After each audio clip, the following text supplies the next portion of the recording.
From the Queen City on a beautiful Wednesday night for baseball, we welcome you. This is Great American Ballpark, the home of the Cincinnati Reds. And tonight, the Brewers and the Reds match up for Game 2 of this 3-game series. The Brewers trying to get back to winning ways and even up this series. Braun returned to the active roster in the lineup last night. Had a good game, 1 for 5, doesn't tell the whole story. He actually swung the bat very well.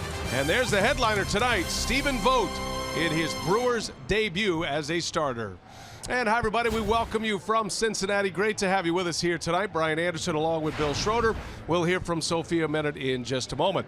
Well, Stephen Vogt's behind the plate. That means he's going to catch Chase Anderson. That means no Jet Bandy for Chase Anderson. Chase Anderson is having a fantastic season this season. Yeah, he's elevated himself to one of the elite guys in the National League. When you go back to last year, I mean, he's got a nice long stretch of being very good. He goes 6-2, 292 earned run average, and the month of June has been tremendous for him. A 3-1 record, a 160 earned run average. Look at the walk to strikeout ratio. That pretty much tells you all you need to know about Chase Anderson. Really commanding the strike zone, has been effective inside. He himself has said his curveball and his cutter have really set him apart. So right now, Chase Anderson on top of his game and certainly the top of the line starter for the Brewers so far this year. Well, this is sustained success as well for Chase Anderson. Let's take you back to July of last year. July 24th is the demarcation, and he has the 3rd lowest earned run average. Max Scherzer, a perennial Cy Young candidate, Irvin Santana, who has a no-hitter in the major leagues, and Chase Anderson is there, slightly better than the Cubs' John Lester. That's how good he has been. Has he developed into an ace in your mind? Stephen Vogt thinks so. Stephen Vogt will catch Chase Anderson tonight. And when we come back, Sophia is going to break down the starting debut for the newest Brewer.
Milwaukee Brewers baseball on Fox Sports Wisconsin is brought to you by Miller Lite, the original light beer.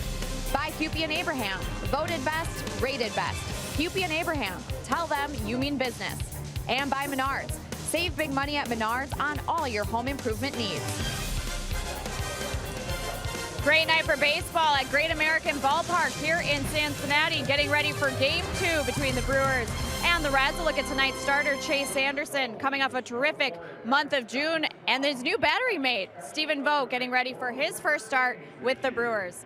Good evening, everyone. Sophia Minard here at Great American Ballpark, and Vogt was picked up off of waivers from the Oakland Athletics on Sunday afternoon, joined the team here in Cincinnati yesterday, and made his Brewers debut with a pinch hit at bat in the 8th. But tonight, he will make his starting debut behind the plate with Chase Anderson. So as we get to know the newest catcher for the Brewers, started the season with Oakland, 54 games for him, had a tough go offensively, just a .217 average with 4 home runs. In his career, he has spent time with the Tampa Bay Rays and the Athletics with a .251 average, and he comes with all-star credentials, a 2-time all-star in both 2015 and 2016. So for Vogt, it's a new opportunity, a new league, a new team. He's looking forward to getting ready with his new teammates and this new pitching staff, including Chase Anderson here tonight. And he's ready to contribute as a veteran to this young team.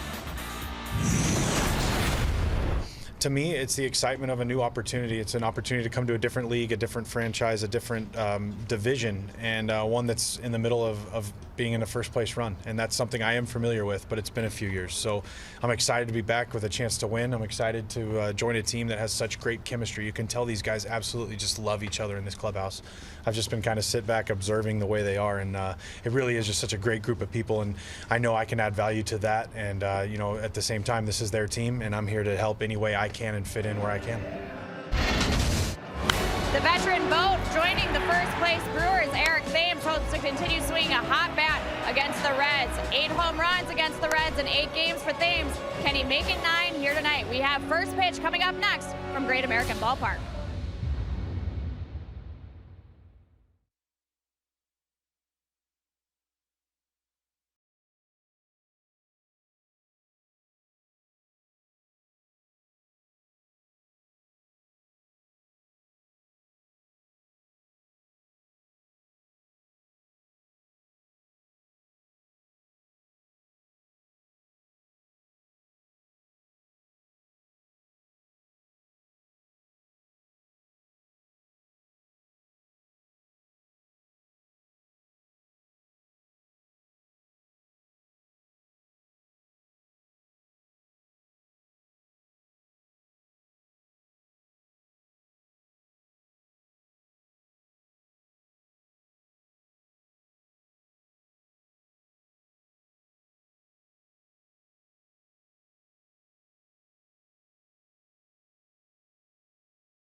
Game on Fox Sports Wisconsin is presented by Potawatomi Hotel and Casino.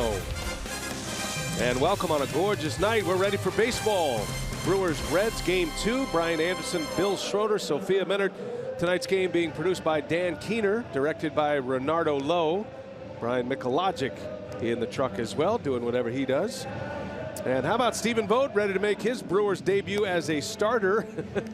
And he's fitting right in right away as he goes through the gauntlet, beginning his Brewers career. Last night he had a pinch hit appearance, and now he'll get his first start of the season as a Brewer. Coming to the Brewers from the Athletics. Rest of the batting order looks like this. It's courtesy of Potawatomi.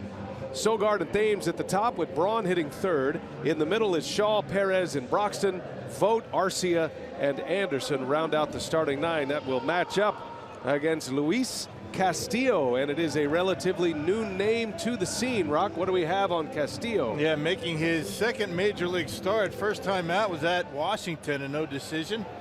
5 innings, two runs. He did walk 5. I think a bit of a nervous situation for Castillo. Down in the minor leagues, he had a 258 earned run average. There's his numbers against the Nationals. His first time out. First fastball from Castillo is in there for a strike. He is a very hard thrower. And we are underway in Cincinnati. Slight breeze blowing. Feeling like it's blowing in up here. That's a pretty good changeup right there, it looked like. And it's quickly 0-2 on Sogard. Upper 90s fastball, changeup, slider for Castillo. Had just about as many strikeouts as innings pitched down in the minor leagues. Now we're talking Double-A. He came up from Double-A. Castillo, the last time he started a game prior to his big league start against Washington was June 18th against Jacksonville in Double-A. He had a game where he went 8 shutout in a game in Double-A. That was recently as well. That was back on June 13th. And here's a guy in the minor leagues, as Rock mentioned, putting up double-digit strikeout totals, regularly pitching 6, 7, and on one occasion 8 innings. That's hard to do in the minor leagues because pitch counts are so strict down there. It's tough to find your way to an 8th inning in most settings. He doesn't mess around. I mean, he did have those 5 walks against the Nationals. You had to figure he was a bit nervous in his major league debut against the best team in baseball. 2-2 the count, and Sogard strikes out, pulled the string. That's nasty. Man, that changeup has good depth to it. Almost like a screwball. A couple of changeups to Sogard, and he came up empty on both of them. 87 on the changeup. He has touched 100 miles an hour this year. Well, he is a bright prospect in the red system. Makes the jump straight from Double-A to the big leagues. And there's strike 1 to Eric Thames. Well, Thames sitting on the 20 homers, 40 runs batted in. He's had tremendous success against the Reds this season. He's hit 8 of his 20 homers against this team.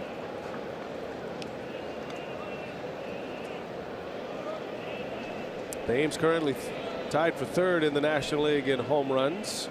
Joey Votto broke from the pack yesterday. Boy, that is a plus changeup right there. The back-to-back changeups from Castillo and back-to-back strikeouts. Yeah, both coming on the changeup. Let's check out the Menards defense for the Reds. Second best in the National League. They've committed only 38 errors. Duvall, Hamilton, Shebler in the outfield. Suarez had a good game at third base last night. Peraza, Jeanette up the middle. Joey Votto, the Gold Glover at first, and Tucker Barnhart behind the plate. Kind of a wild game last night. The Brewers got behind early. 4-run first inning for Cincinnati. Brewers actually took the lead in the 3rd as Braun on the first pitch bounces to Jeanette, and that will retire the side. And eye-popping stuff coming out of the Red starter in this first inning. Now it's Chase Anderson's turn with his new catcher. Reds are coming up.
Score in the first, go 1-2-3 with a couple of Ks.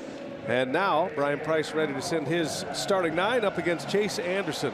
This Reds ball club can swing the bats. Their problems have been in their pitching staff, specifically their starters this season.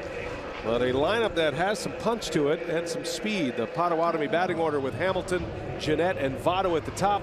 Duvall, Suarez, and Schebler work in the middle. And then Brian Price has Peraza, Barnhart, and Castillo rounding it out. Chase Anderson on the mound, and he is hoping to continue what has been a fantastic 2017 season. Yeah, no kidding. 16 start, 292 earned run average for Chase. Yeah, coming off a win his last time out against the Pirates, 6 innings and 2 runs. Billy Hamilton on the first pitch flies one into left field. Braun with the glasses on, able to make the catch. Yeah, one pitch and one out. Yeah, watch the sun out there until that goes down. The Menards defense for the Brewers. You already saw Braun. You got Broxton and Perez in the outfield. Perez getting a start in right. Santana sits this one out. And no real changes on the infield. And Stephen Vogt, and newly acquired, behind home plate for the first time as a Brewer. Claimed off waivers from the Oakland Athletics. Basically, that means the Brewers have to pick up the rest of his salary for the year. And Vogt is excited to be with the Brewers in Milwaukee and excited to enter into a pennant race. And there's a first pitch fastball to Scooter Gennett, a little bit low for ball 1. Gennett's having a terrific season for the Reds. If you haven't been following his trials, he was taken off the Brewers roster, released by the Brewers, picked up by the Reds, and that's a big opportunity for him here in Cincinnati, a place that he is very familiar with. Grew up in Cincinnati until age 12 before he and his family moved to Florida, but would always come back to Cincinnati every summer and play on some summer league teams here in the Queen City.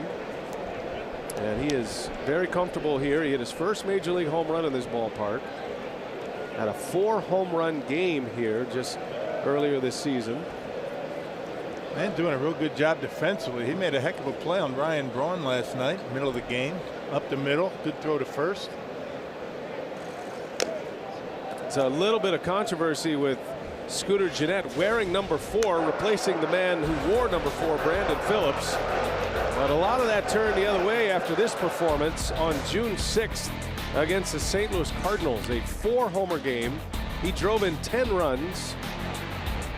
He had 5 hits total in the game. Now, Gennett's always had terrific power for a guy his size, but a 4-homer game matches a major league record, of course, and that's one of those rare feats in baseball. And you never know who's going to come up with something like that, right? I mean, this is a ballpark that is relatively easy to hit home runs. There's a good pitch from Chase Anderson, that changeup. First strikeout for Chase, 2 outs in the inning. And we saw a bunch of home runs yesterday, but you really can't, blame the ballpark. There were 8 homers, 7 home runs, I should say, and everybody wants to, look at the ballpark, but there weren't too many wall scrapers yesterday. No, a lot of big flies yesterday. Votto had one, a big one. Put the Reds on top, gave him a 7-5 lead, broke a tie.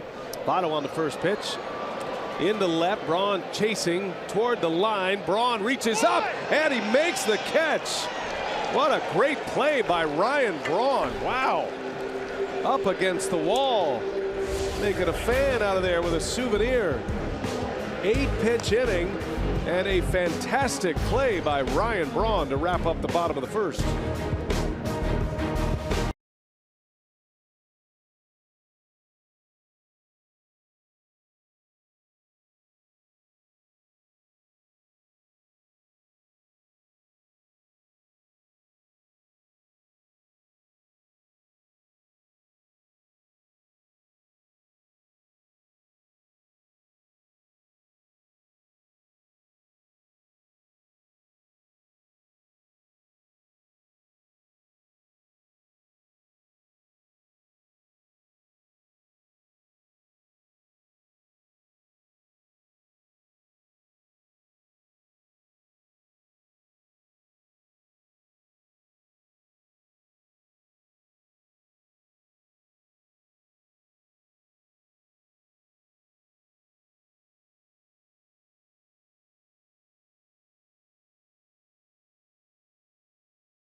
the 2017 MLB All-Star Game. Voting closes tomorrow, so if you haven't already submitted 35 votes, head to brewers.com/vote to fill out your ballot full of Brewers. Here's Travis Shaw. He's making a case to be an all-star this year, although the competition at third base is pretty stiff right now. Shaw's having a nice season.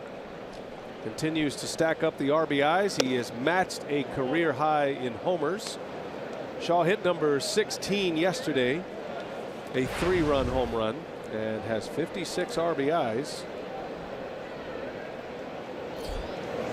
Yeah, hard to find a guy that's more on an even keel than Travis Shaw, and this was a bomb that got the Brewers back in the game. Number 16, our Powerball home run count, a blast into right.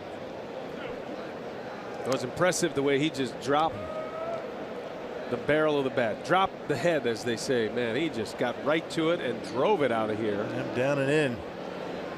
He's been a really good player for the Brewers. That's up the middle. It's a hot roller, and it's through for a base hit. That had a lot of topspin on it.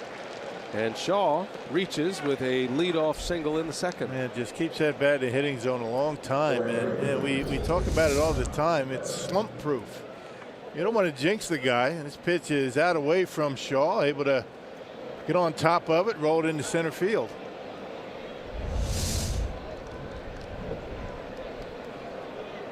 Well, Shaw, as we sit here in game number 80 of the season here tonight, in a 162 game schedule. You can't just flat double it up, but you take, how about 32 homers and 112 RBIs? Yeah. That's the kind of pace he's been on. I know you like when we do projections. That's okay when they're good like that, right? But David Stearns was looking to get some more pop from the corners of the infield. I think he's done that. He'll take 32 home runs. And the guy at first base hasn't been too bad. Now Perez tonight gets a start in right field. Domingo Santana gets a night off. And we'll start into the new wheel of the Brewers roster right now. They've improved their depth. Good bats on the bench every night. The 4 bench players that they have on a given night, all of them are major contributors, and that's by design with Craig Counsell. And so you might have a Perez or a Santana, or sometimes Vogt, maybe Thames. Aguilar's been the best pinch hitter of them all. Yeah, one of the best in the big leagues this year. So it's starting to round into a very good, deep, balanced team. Right-handed, left-handed, speed, power. And the Brewers know that the Cubs are sitting there lurking a game back in the National League Central. Brewers haven't really played their best baseball either, is what you hear from the clubhouse, and you like to hear that. And that's a heck of a block right there by Barnhart. He is solid defensively. And not only do you get big offense on a daily basis with Braun back in the lineup, but it strengthens your bench. That's a heck of a block right there. Tough. The Brewers bench tonight is exclusively right-handed. And then you have Jonathan Villar, the switch hitter. If you needed a left-handed bat, Perez swings and fouls it away.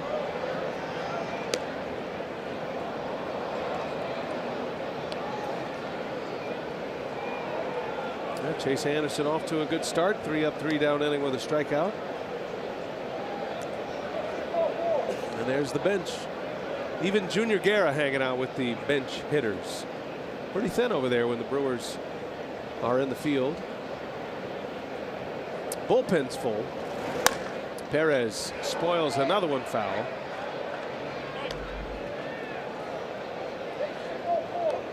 Talked to Corey Knebel before the ball game today, and he's been out for a while. The Brewers haven't been in a save situation, and he said he is pitching tonight for sure.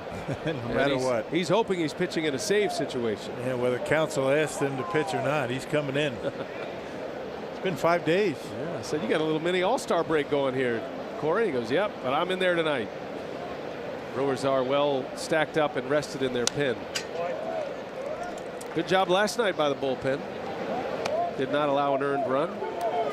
Able to finish off the last 4+ innings, 5 innings technically. Torres, Drake, Hughes, Suter. Yep, Corey Knebel just getting ready for his appearance already in this second inning. He's a funny guy.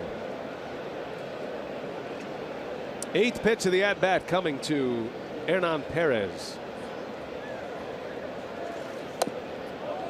And Perez draws the walk. Boy, terrific plate appearance there by Perez. So 2 on to start it. This was the setup last night, adding last night's game, I should say, the last 7 and 21 innings. No earned runs allowed by the Brewer bullpen. Look at the strikeouts to walks. Over 4-1. Yeah, there have been times where they've had their troubles, but they're in a good stretch right now.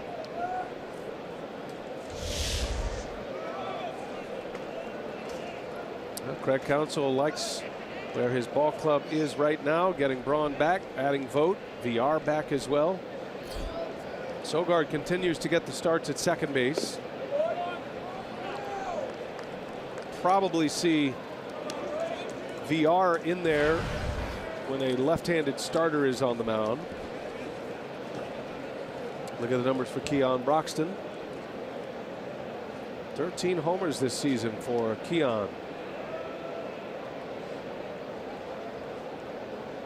2 on, nobody out, and a swing and a miss. That's an easy 97 right there. We've already seen him at 98 miles an hour. Talking about Castillo. One of the keys to success against this guy, you got to make him get that fastball down in the zone. Anything about around the belt and above, it's going to be very difficult to make contact. 1 ball, 1 strike. Broxton in the air, right field. And Billy Hamilton now calling and has to run it down. Shaw's going to tag.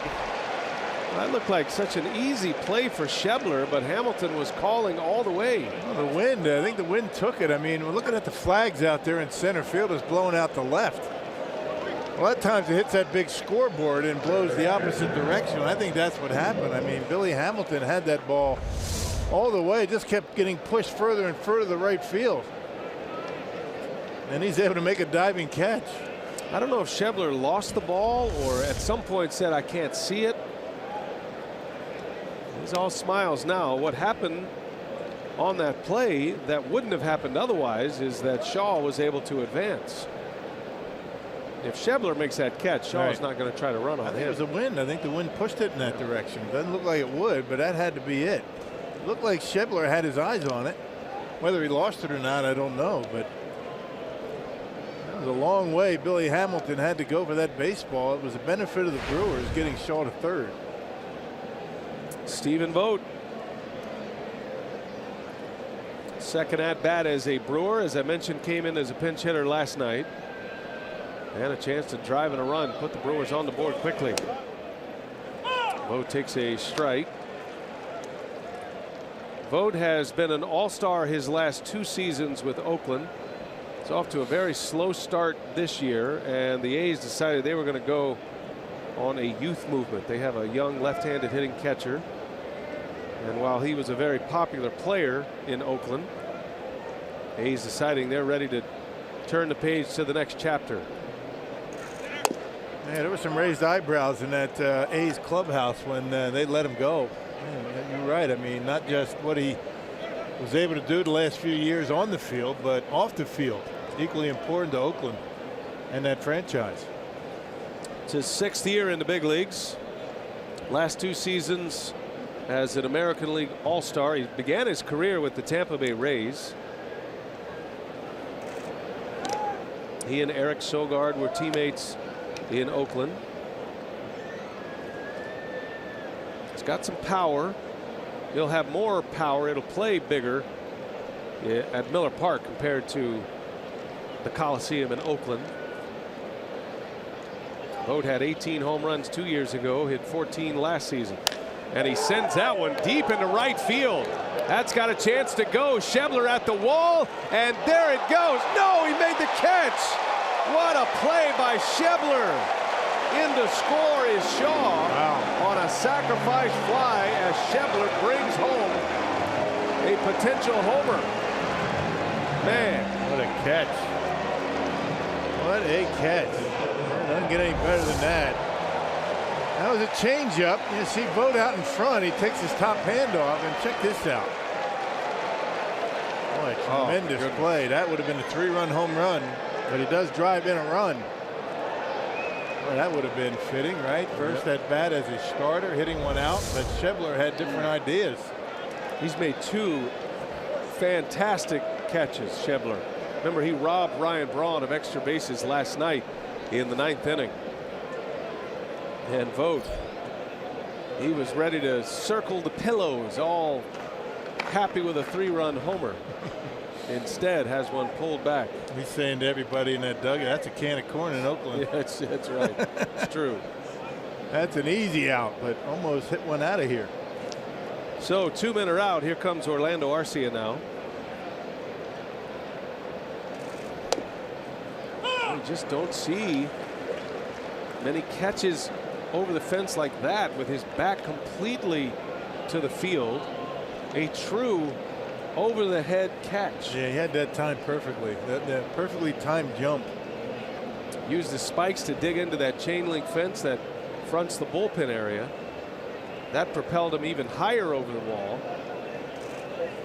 Well, that was something else. This is a solid defensive team, and we talk about the fact they don't make many errors, but we've seen some tremendous plays first 2 games of this series. Working the mouth guard a la Steph Curry. 0-2 to Arcia. Arcia's been swinging the bat really well an extended period of time as well. You can go back 36 games. He's raised his batting average from 208 to 276. So he's hit 341 in this 36 game stretch. And last night 3 hits, including a long home run over 400 feet to center field. Wiry strong is the young Arcia. Shoots that one to right field, a base hit. How about that? I'm telling you what, you can't. It's hard to teach that kind of bat control right there. I mean, he's been pulling the ball a lot. As of late, they've been pitching him inside. He's been yanking it into left field. But check this out. Slider. It was up a little bit, but just serves it out there into right field. Cuts down on his swing, and another base hit for him. All smiles. Orlando Arcia keeps it going. 4th hit of the series. Think about how difficult that is when you have a guy out there throwing 98 miles an hour. I mean, weight back like that, it was up a little bit for him, but still able to get a bat on it. Well, clears the pitcher spot. Chase Anderson with a chance to do some damage. Chase is a pretty good bat up there. He bunts well, he runs well. So ground balls are not necessarily routine for Chase. He's hitting 161. That's 5 for 31. Looking for his first hit against the Reds.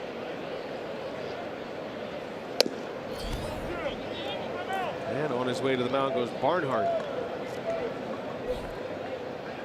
Dominant first inning by Luis Castillo. 10 pitches, 2 strikeouts. Blew right through Sogard, Thames, and Braun. Then a different story here in the second. Brewers have 2 hits, a walk, a home run taken back on a great play by Schebler.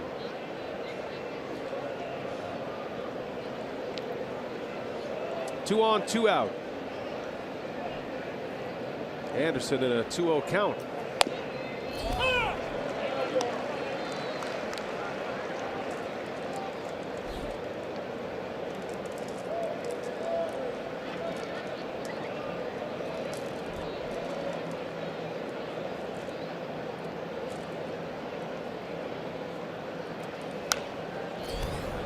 Two now. Another fastball from Castillo.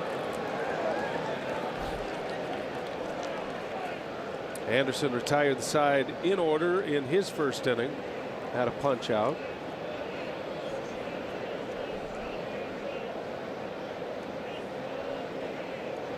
Let's see if the pitcher can strike oil here in the second inning.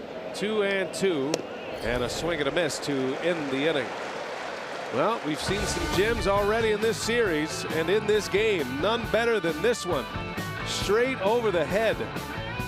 And takes a 3-run homer away from Vogt. 1-0 Brewers.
Well, that is because Chase Anderson is injured. That last at bat, that last swing he had, and he's going to have to come out. Paolo Espino will get all the time he needs to get loose. But Rock, let's just take a look here, and right away Chase is wincing after that swing. Yeah, having a difficult time getting off the field, and I'm not sure what it is, but he will not be able to continue.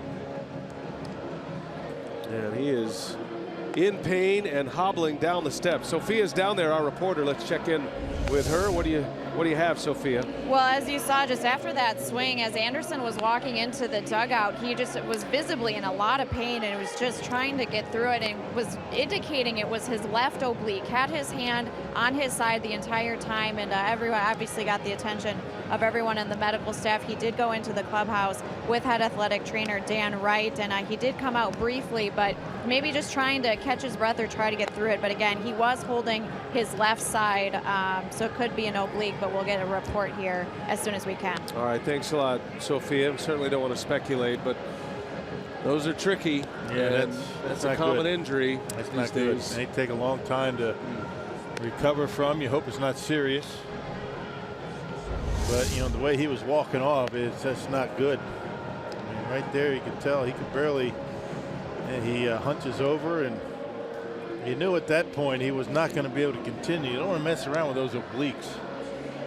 You hope it's not serious, but they normally are. Yeah. As Paolo Espino, he's going to get as much time as he needs. I mean, that's the last thing he was thinking about. Sitting down in that bullpen, he has to do a full stretch out and he'll get as much time as he wants. Espino, a guy that can eat up a lot of innings. He's made a couple of starts, 4 appearances overall, that 355 earned run average for the right-hander, and we'll see how far he can go here tonight.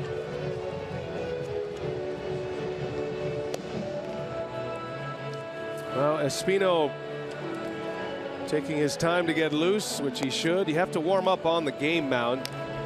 You get this question a lot. Can you warm up down in the bullpen area and not exposed to everyone? But you cannot do that. Umpires want to keep tabs on the warm-up. So yeah, he last pitched on Sunday against the Braves. He finished the game, tossed 2 scoreless innings.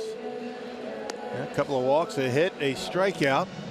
He got called up after game 1 of the doubleheader on June 13th. All right, while Espino gets loose, let's take a look around the world of Major League Baseball. Our T-Mobile unlimited break. And you got Robert Gesellman, who was placed on the disabled list, one of the starters for the New York Mets. Mets continue to have trouble with their starting rotation. That's a left hammy there. Things get worse for the Giants. Their closer's out. Mark Melancon on the 10-day DL. Right pronator strain. 11 saves this year for Melancon. And then the big news in baseball, Miguel Montero, who was extremely vocal and critical of the pitching staff with the Chicago Cubs for not helping him hold runners. A season-high 7 steals last night against the Washington Nationals with Arrieta on the mound. And as Montero was approached about it after the game, he basically laid it on his teammates and the pitching staff for not holding runners on better. He accepted some of the blame as well, but said the responsibility goes beyond him, which is actually true. However, that's not something you say after a loss like that. Yeah. And today the Cubs released Miguel Montero. Yeah, you say stuff like that when you're frustrated and you're thinking maybe you're better off somewhere else. I mean, that's a sure way to get out of town, especially with a Joe Madden-led ball club. Montero's never really been a guy that throws out a lot of base runners, and he was having his problems again this year. Well, Espino ready to go, facing Adam Duvall. And there's a strike. 1 ball, 1 strike. If he pitches well, gets through the lineup, he could certainly give you 2, 3, maybe 4 innings. That would be extending him a little bit. I'm sure Counsell would be ecstatic with 3, happy with 2. Right. Well, he was a starter down in the minor leagues. It's been a while since he's made a start. And let's talk the other side of the ball too, because you have an entire Reds lineup that is prepared, built for Chase Anderson. And they're going to get a new pitcher in, a right-hander, different kind of pitcher than Chase. Not quite the velocity. Well, you go from one of the top pitchers in the National League to, Paolo Espino, who long reliever for the Brewers right now. You can see his workload. He has gone 4 innings in a game. That was on June 8th against the Giants. Now that was a start for Espino. First 2 outings for the Brewers were starts, and since he's come back from the minor leagues, he's been the long reliever. There's Duvall, high fly ball, center field, way back, and it is going to fly out of here, a home run. And just like that, we're all tied up. Boy, the home runs are flying aplenty in this series. Duvall hits number 18, his second in as many games.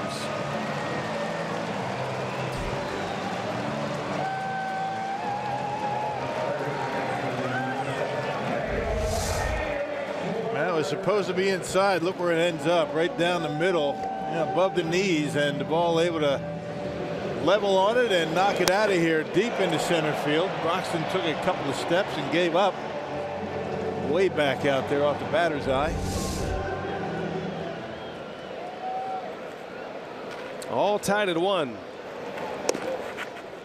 Here's Eugenio Suarez now for the Reds, who hit one of the 4 Cincinnati home runs last night.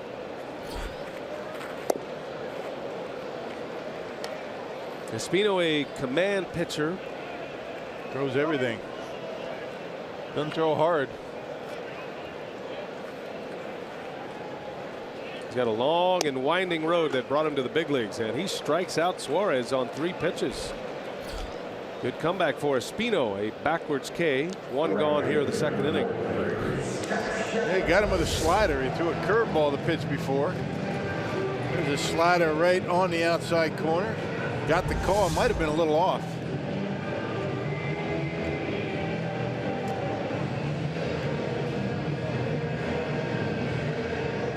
So 1 away. Here comes Scott Schebler, who's already saved a couple of runs with his glove. Taking a home run away from Stephen Vogt last inning. There's a curveball for a strike.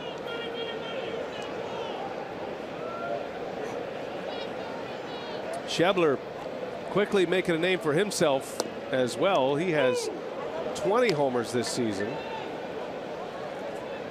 20 home runs, 40 runs batted in.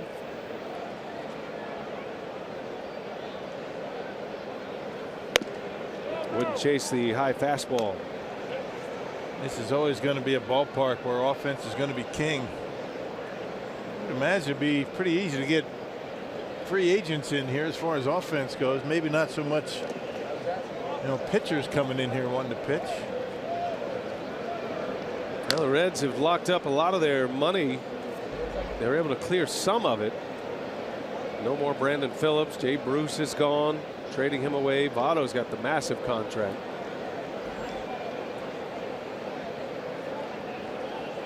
Schebler in his second year as a member of the Reds.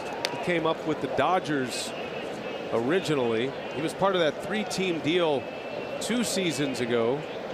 Reds, White Sox, and the Dodgers. That was the big piece in that deal was Todd Frazier. There's a bouncing ball. Shift is on. That's Arcia out there, and he makes a terrific play for the out. Well, you wonder why this guy, leads the league in chances, right? I mean, he's all over the diamond. I mean, there he is playing second base and getting a chance. Gets an assist, a heck of a play. It's all about the arm on that play right there. And he's got plenty of arm to be able to cover that spot. It's interesting how the Brewers line up defensively. They keep Shaw over there in the shortstop position. And the reason is because of that right there. The range that Arcia gives you out in the grass in what looks like a rover position. There's a little fly ball to right. Easy enough for Perez. And the side is retired as Peraza is out on the first pitch. But a Duvall homer off Espino in for emergency duty with the injury to Chase Anderson.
The Brewers Saturday at 2:30 p.m. only on FS1.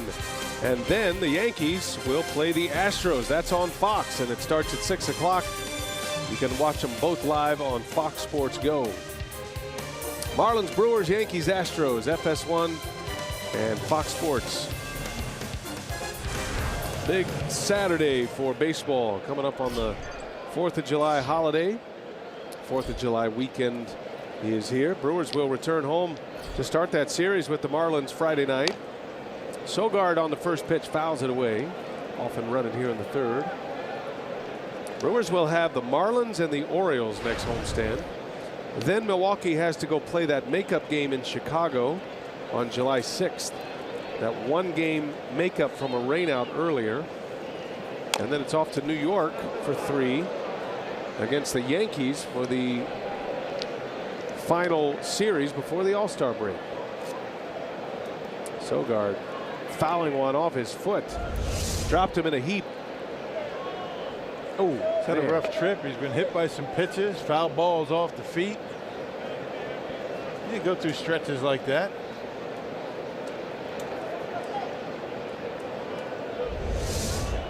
Oh, 0-2 the count on Sogard. Hard-nosed player right here. Boy, you love the way he goes about his business. We'll see the adjustments these Brewers hitters makes on that changeup from Castillo. Gave the Brewers a lot of problems in that first time through, except for Vogt almost hit one out. Sogard and Thames had a rough time with it. That's a called strike 3 at 98. Perfectly placed fastball, and Sogard is out. That'll be strikeout number 4 for Luis Castillo. I have this one right on the outside edge. Barnhart didn't even have to move the glove.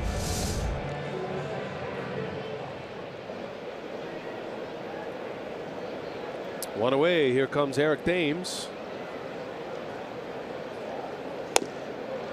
Yeah, he took something off. Thames was ready for the fastball, and he was way out in front of an off-speed pitch. Yeah, he's got good arm action on that changeup, and it moves a lot. Tried another one. Maybe a little spinner up there, huh? Slider.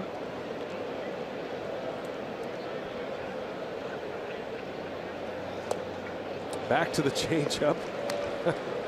You can see a little bit if you look into his glove from the center field camera. You can kind of pick up the grip a little bit. The players can't, the hitters can't, but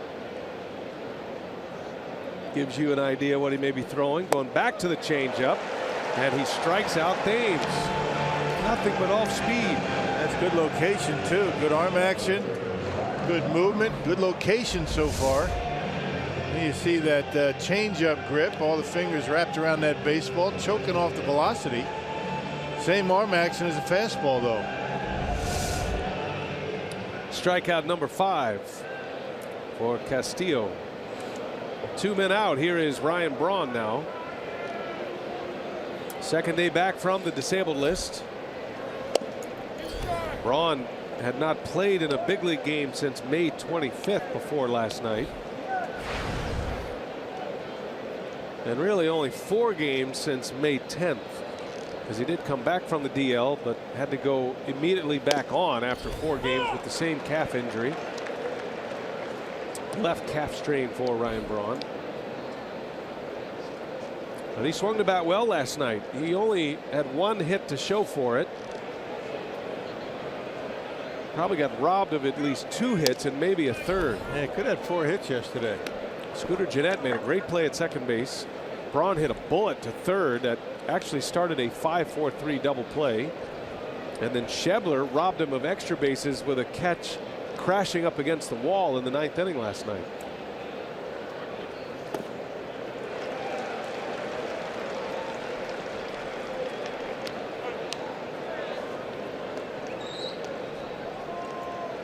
Doesn't take guys like Braun long to get back into the groove. Of course, sometimes it takes a lot longer for others than it does for the greats like Ryan.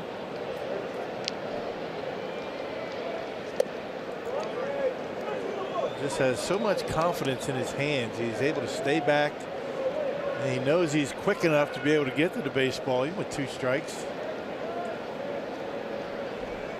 It's all about the hands for Ryan Braun and the quickness. In the air, deep right center. That is way back there, and Ryan Braun sends one out. A shot to right center. Nobody catches that one. And Braun gives the Brewers the lead again, 2-1 Milwaukee. That's exactly what I'm talking about. Nice and easy, doesn't panic. He knows his hands are quick enough to get to that high fastball, and he knocks it out of here to the opposite field. Not everybody can do that. Home run number 8 for Ryan Braun, his 20th RBI, and an absolute bullet into the bleachers in right center. What a swing that is. That's just beautiful. Good balance. He's able to get on top of that high fastball and ride it out of here. Plenty out of here in the right center. Man. First home run since April 28th for Ryan Braun. Home against Atlanta. Been a long time since he has circled them all.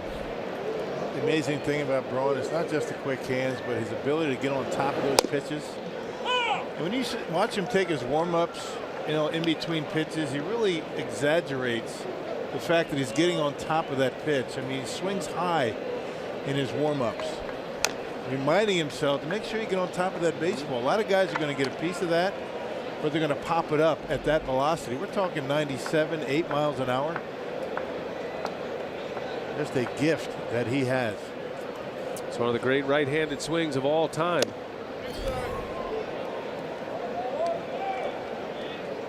That ball left the bat of Ryan Braun at 103 miles per hour. Hit it just shy of 400 feet. Shaw with a big swing, fouls it back. Now Braun talking about his changeup. Said, yeah, he's got a really good changeup, but I just hit a fastball in the seats. Yeah. He thought he was going to throw it by me, but he's not in Double-A anymore. Well, there's a 99-mile-an-hour fastball, and Castillo strikes out the side. In and around a Ryan Braun home run, though. Welcome back, Ryan Braun. First home run since late April. Gives the Brewers a 2-1 lead as we go to the bottom of the third.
Gives the Brewers a 2-1 lead here in the third in Cincinnati, and the Brewers Community Foundation, along with the Leadership Council, will host the Drive for Charity June 30th through July 2nd.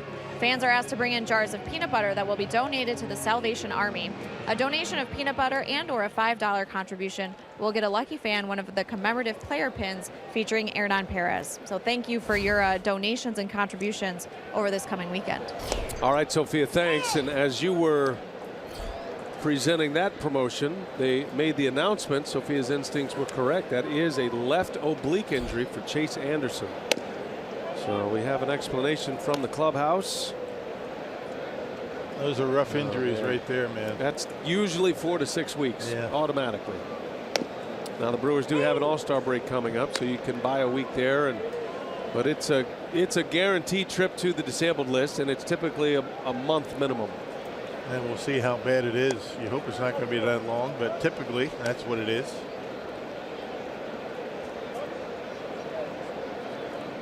Paolo Espino coming in for Anderson, who is injured swinging the bat, if you're just dialing our way.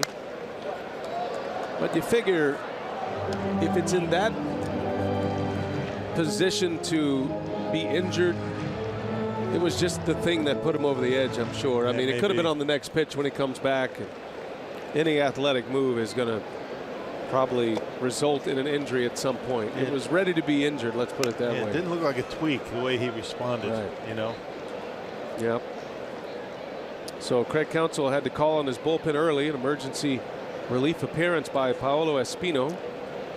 Gave up a home run to the first batter he faced, but he's going to have 4 in a row retired now since that time.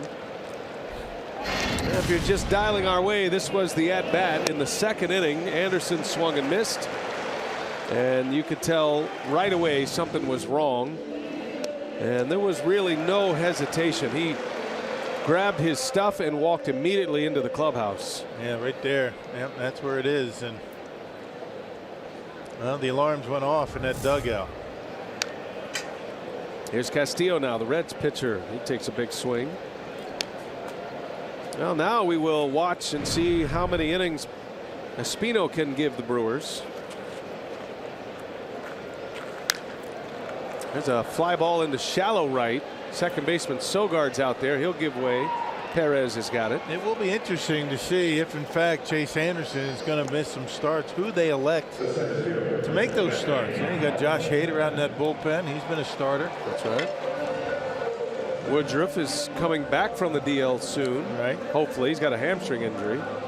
Let's check in with Sophia. I know you've got more on Woodruff and where he is in his rehab. Yeah, Brandon Woodruff did not join the team on this road trip. He is back in Arizona and Maryville, where they have asked him to finish his rehab, and just in order to get him back on a throwing program, keep the arm in shape. Remember, he was scratched from his major league debut when we were in St. Louis. He had been called up for the doubleheader. So he is dealing with his own injury, but he has not begun his throwing program yet, so it's still a ways away. They're hopeful they could get him ready for game action, possibly during the All-Star break. Okay, good report, Sophia. Thank you for that. And yeah, now that brings in a lot of other pitchers. You know, Brent Suter's been a guy who has started games. He was the one who made the emergency start for Woodruff in St. Louis. Espino has been a starter. Just when you felt like it was in place, right? You had your rotation set. You had your bullpen somewhat set. Yep. Now Counsell's going to have to go back to the drawing board. Nothing's ever set. You never know what's going to happen.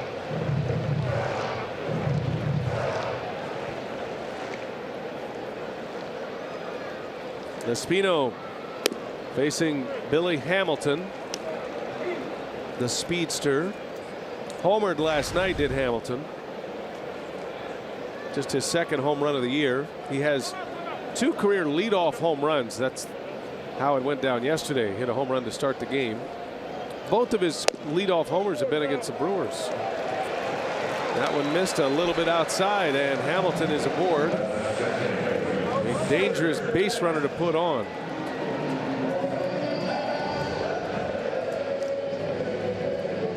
As you would imagine, as a control pitcher, Espino does a very good job on all the elements around pitching a baseball to the plate. He's quick to first, fields his position well.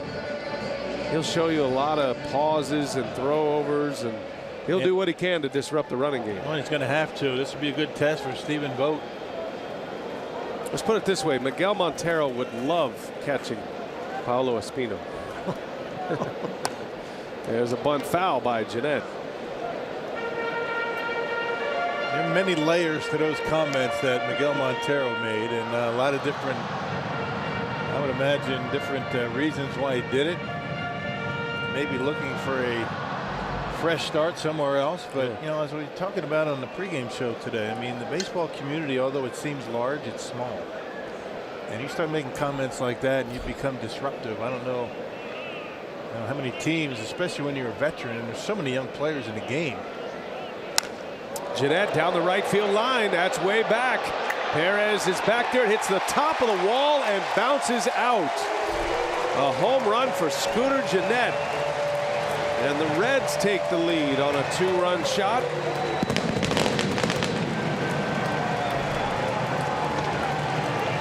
How about that? An off-speed pitch. He's out on his front foot. Out ahead of it and still able to get enough of it to knock it out of here. Jeanette with home run number 12. Check it out. I mean, look at this swing. I mean, that's typically not a home run swing, but it is here. And he's out in front. He hooks it and knocks it out of here. One hop off the back wall. He's having a great year. You got to give him a lot of credit. It could have gone the other way for Jeanette after he was released out of spring training. Brewers move VR to second base to play every day. Jeanette really didn't fit the mold as a versatile utility man. And so they let him go. Reds picked him up, and he has cashed it in a big way. Joey Votto takes a ball down and in. Yeah, didn't start out playing every day. He had to earn his playing time, and he certainly was able to do that.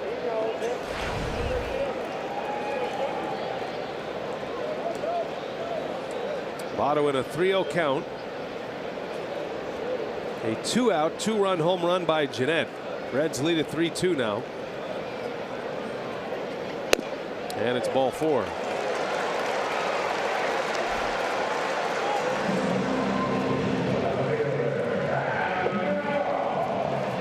And Vogt out for a chat with Espino. Think about Stephen Vogt too. All that preparation, all that work yesterday to get ready for his first Brewers start, catching Chase Anderson, and he caught him 1 inning. I would imagine Espino's a guy that's difficult to handle behind the plate, though, right? Command pitcher. Oh, easy to catch, but maybe difficult to call a game for. He has so many pitches that he'll throw at any time, and when he locates, he's in good shape. But all that talk about Vogt and how it's going to affect the pitching staff, I think it's a bit overblown. Other than the fact it's just a different look for everybody. They're not used to seeing Vogt, the way he sets up, the way he gives a sign. Nonverbal communication is going to be different, but that doesn't last long. And if you're an all-star catcher, you can catch anybody. And for Paulo Espino, he's certainly a guy that won't be fazed by that. This guy has pitched all over the world and winter ball and through the minor league train. 10 years in the minor leagues before he first got a chance in the big leagues this season. Native of Panama. That would be the last thing on his mind.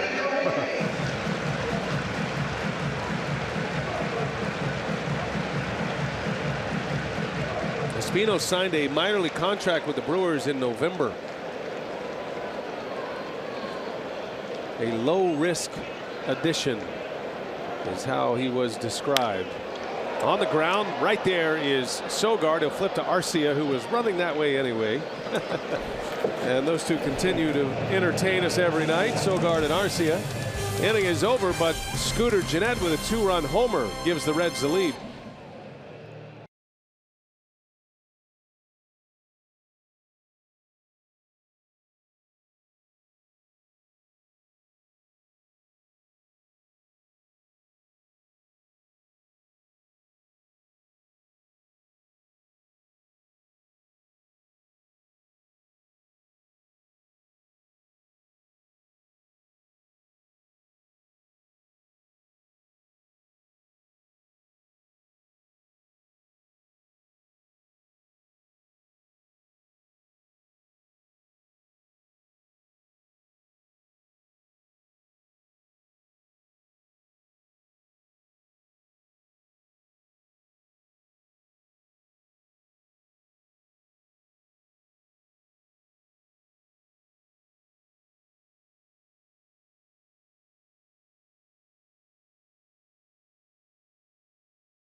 With our 43-game Super Pass, visit foxsportswisconsin.com/upcoming events for details.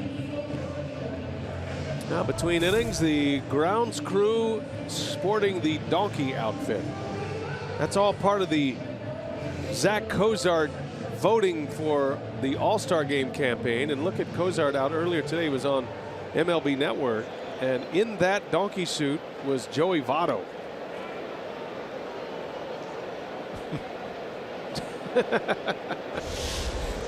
I mean, that was a little bit unexpected to see that earlier today. You have any analysis of that? There's so many lines you can throw out right there, but hee-haw. Here's Hernan Perez and a swing and a miss. Believe it or not, Votto, who's a very serious individual, has actually had some fun on that show. I've seen him in a Canadian Mountie suit. In the outfit. Former MVP. And he sported the donkey outfit today. Having another good year. Perez strikes out. And Castillo is racking them up here tonight. That is the 7th strikeout already as we play with 1 out in the 4th inning. Here comes Keon Broxton.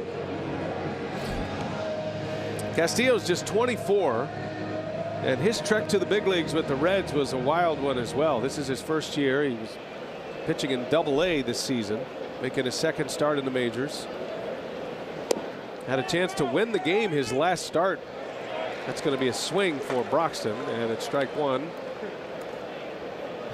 Keon waves off Field and Colbreth, all in good fun. But Castillo left that game in the 5th inning, or after the 5th inning, with a chance to win. Reds had a blown save in that game. He has been traded 3 times already. And in one of the more unusual trades you'll see, he went from Miami to San Diego. San Diego traded him back to Miami. There was a bit of a concern on the Padres general manager's efforts in that trade and disclosing injuries and whatnot. So ultimately it got decided that they had to offer Castillo back, which he did, traded back, and then he was traded from Miami to Cincinnati. And now here he is in the big leagues with the Reds. He walks Keon Broxton. Man, good speed, on first base. They spent some time with the crew over 4th of July weekend. The Marlins come to town for a 3-game set this Friday through Sunday. And all fans at the ballpark for the series finale on Sunday will get a Zach Davies Stars and Stripes bobblehead, courtesy of Clement Sausage. Complete with tattoo. There's a great video out, courtesy of Brewers social media, of Zach Davies and the making of the bobblehead with the actual tattoo artist. It's pretty funny. Go check it out, Ron. You'll like it. Makes me want to get a tattoo. I think you showed it to me already. Oh, did you like it? I did. Okay, good. Funny. I couldn't remember if I got a response. Wasn't a knee slapper, but just a yeah. That's a good one. Hey, that's a good one. Stephen Vogt with a man out. Broxton at first.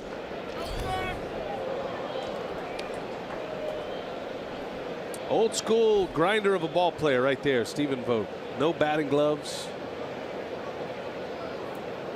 Catcher likes to stick his nose in it and get in the game. He's an excellent game caller. Doesn't throw runners out well, but he does everything else well. And he can hit. He's got some pop in the bat.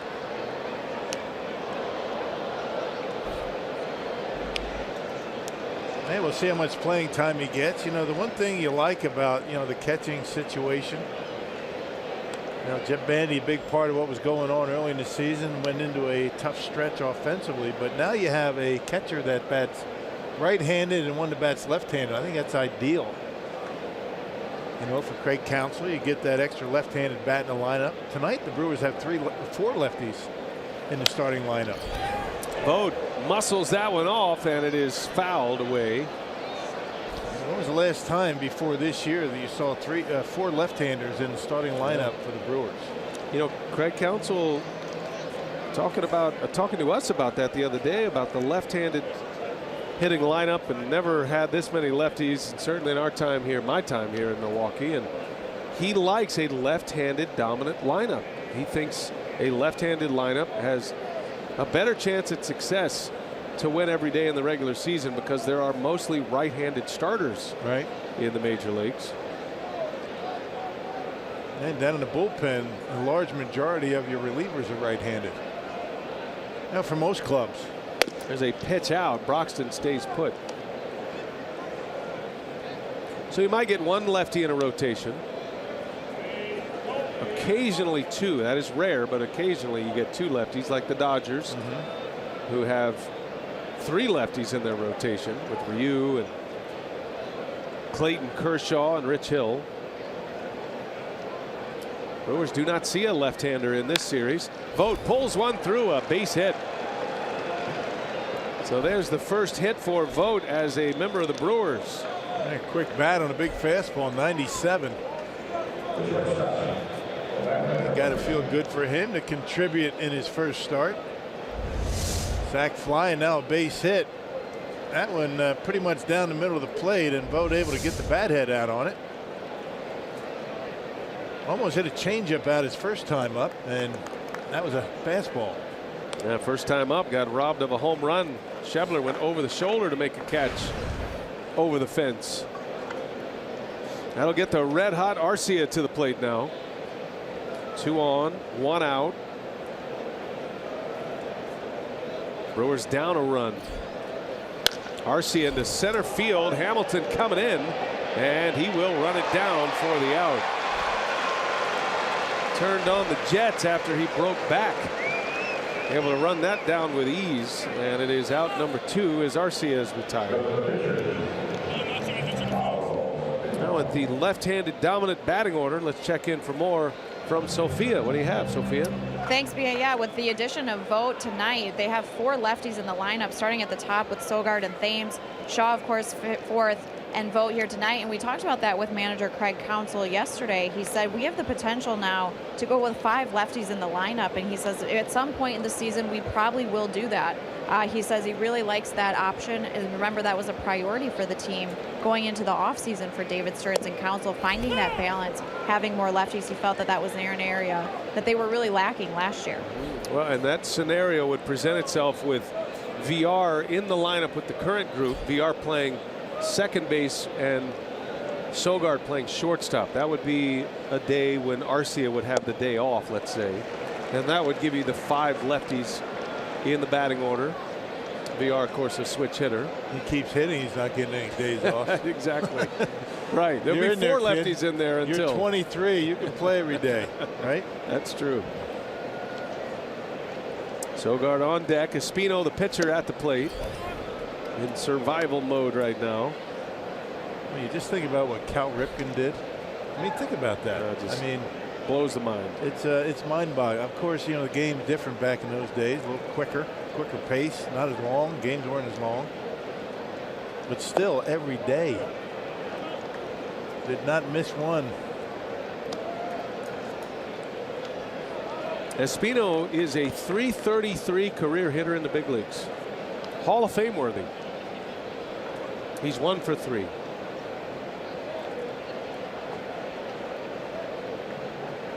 Two to count. 2 on for the Brewers, and that one misses low, and now it's 3-2. Espino showing a good eye. And it takes a pitch like he knows what he's doing up there.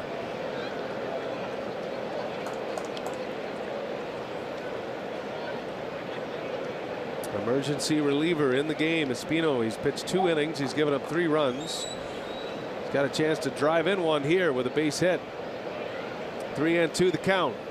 And it's a ground ball to Jeanette. Easy play to first, and the inning is over. So the Brewers come up empty, but they get 2 on. It's 3-2 Reds as we go to the bottom of the 4th inning.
Cincinnati, the Reds have a 3-2 lead here in the fourth. Our minor league report, we take a look at the newest Brewer, Castillo, drafted in the first round, 9th overall. We met him last week when he officially signed. In his 3 games in Arizona, in the Arizona League, he's hitting .583 with 5 runs, a home run already, 7 RBIs. So great to see him get off to a best start.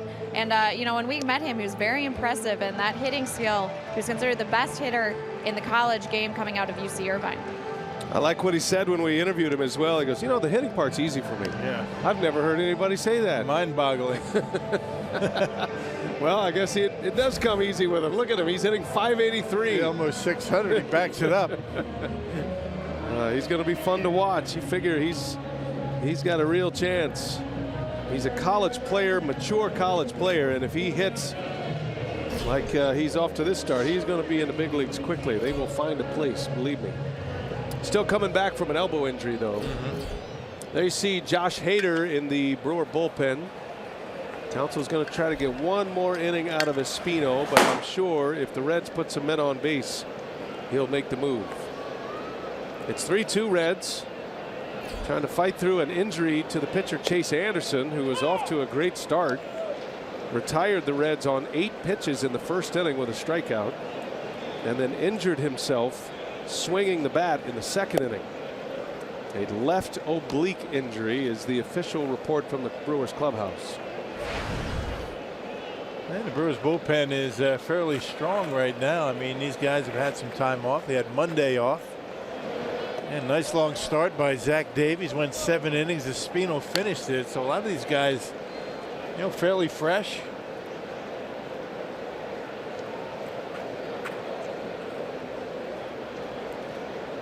Eugenio Suarez in the air to right field. Routine for Perez. A Suarez to Perez out. One away in the fourth. Just never know in his ballpark, right? You get a guy that's out in front, kind of a one-arm swing, and he hits it in the air. You just wait for a second to see how far it's going to go. That one was routine. Suarez did hit one out to the opposite field yesterday. One away. Here is Schebler. Reds got 2 on a 2-run homer by Jeanette last inning. That came with 2 outs. Their other run was a home run by Duvall, which was a leadoff homer. And now Schebler. He goes, unable to check his swing. Strike 1. Ryan Braun is homered tonight for the Brewers. He has matched Lance Berkman for the most home runs by an opponent at Great American Ballpark. Pretty good list, actually. Braun, Berkman, Pujols. No surprises on that list. No. I think Pujols is on that list for every team in the National League Central. Espino misses with a breaking ball. 2-1 to count on Schebler. Dangerous home run hitter himself. These two teams hit 7 last night and already 3 home runs tonight. That would be 10 according to my math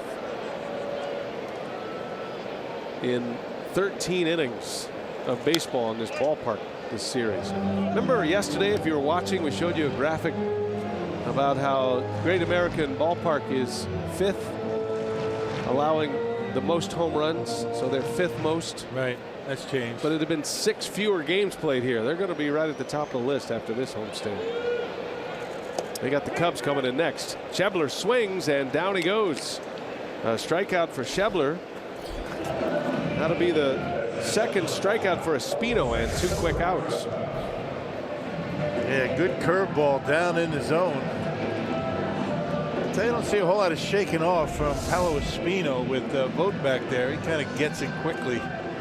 Catchers are smart, They get it. They understand. They get a sense for what a guy has, and will use whatever they feel like is one of their best pitches.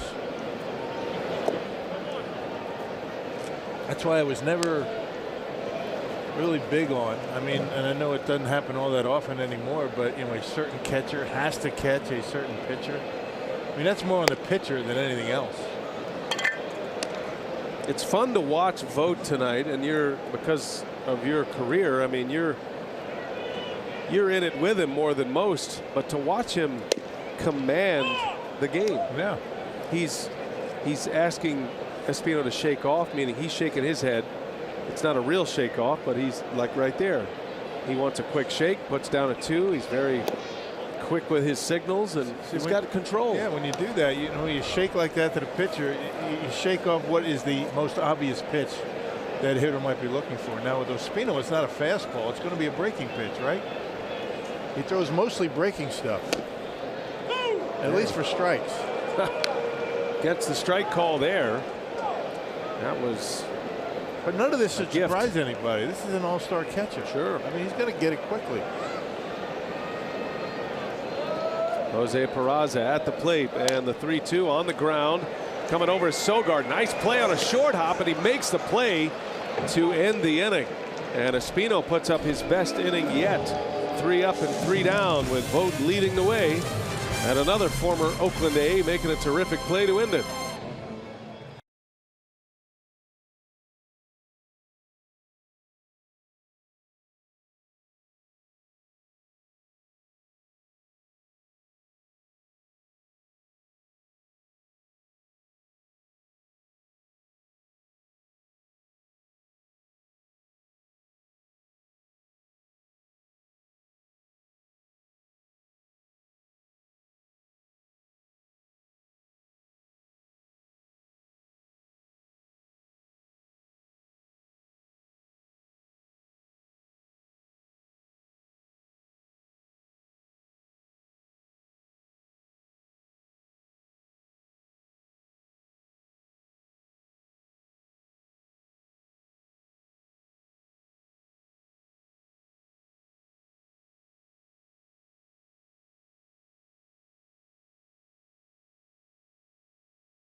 Milwaukee Brewers baseball on Fox Sports Wisconsin is brought to you by the Wisconsin Lottery, reminding you to please play responsibly. And by Toyota. Let's go places. The beautiful bridge over the Ohio River brings you from Kentucky to Cincinnati. Great American Ballpark, part of the downtown scene in Cincinnati. Football stadium is right next door as well. They've done so much great work to this downtown area. And it is sparkling tonight on an 80-degree evening in Queen City. That's the Roebling Bridge over there to Kentucky. You ever walked across that bridge? I can't tell you how many times I walked across that bridge. It's one of the best bridges to walk across. It's blue. It's got the gold trimming. And right. It's kind of a peaceful walk, as much of a peaceful walk as a bridge can be, which sometimes is a little unnerving. It's got the metal grates for the road, so it's kind of noisy. Yeah, you get that click clack, click clack. But yeah, that's part of the walking trail here. Eric Sogard leads off, takes a strike from Castillo. 2-1 the count. See if the Brewers can get this one tied again or take the lead. Back and forth they've gone here tonight.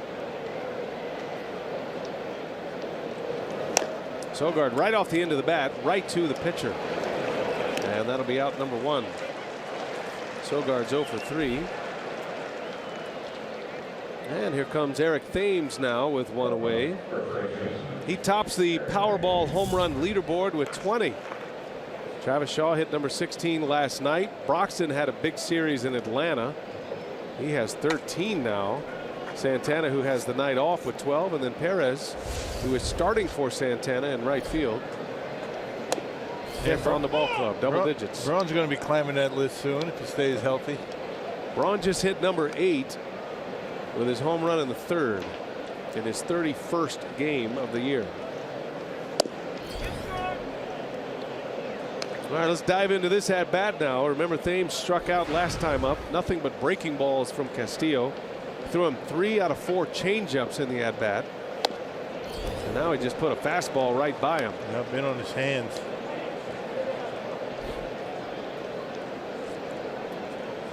One and 2 the count. And he got him. High fastball and a strikeout. So he flipped the script on Eric Thames. Thames with his 3rd strikeout of the night, and that is number 8 for Castillo. You know what that is? That's Tucker Barnhart getting a young pitcher through a game.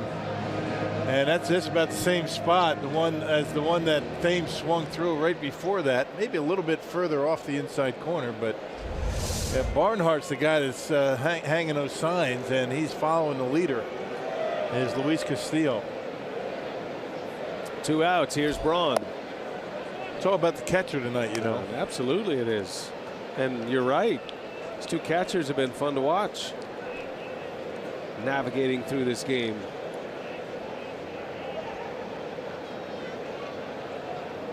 Sets up way inside, and Braun fouls it away. See, Barnhart's got the little stickers, the fluorescent stickers on his fingernails. Puts those signs down, and easy for the pitcher to see. He just looks like a catcher, doesn't he? Except for the fingernails. Except for the fingernails. But his pitcher appreciates it, I'm sure. It is easy to see. You got the eye black on. Ainzo signals, and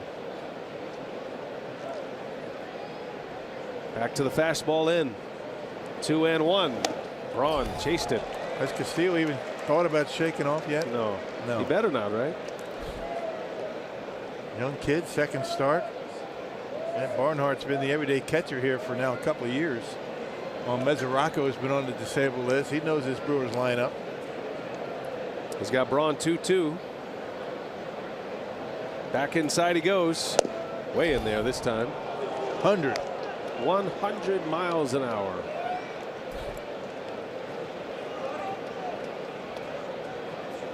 Wow. Starting pitcher pitching in his 5th inning, hitting 100 miles an hour. 3-2, and a swing and a bouncer over to short, backhanded. Peraza's long throw is a good one, and it's a 1-2-3 inning. 3-2 Reds. Reds are coming up, bottom of the 5th inning.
The Cubs and the Nationals. And Anthony Rendon got to John Lackey early. Here's his home run, the solo shot in the second inning. A pair of home runs off of Lackey tonight. Matt Wieters with a home run off of him as well. The Nationals have a 6-3 lead in the fifth right now. And Lackey struggling tonight, but Steven Strasburg is locked in. He already has 10 strikeouts in that game through 5 innings. Well, Cubs continue to struggle. They had some turmoil there with Miguel Montero yesterday. Brewers are sitting in first place as we begin play today. Milwaukee up a single game on the Chicago Cubs. Josh Hader is the new Brewer pitcher. Espino is out, gives the Brewers 3 innings. Yeah, good contrast right here. Hader, the hard throwing lefty. Espino, the crafty right-hander. We saw Hader on Saturday against the Braves. Tossed a scoreless inning.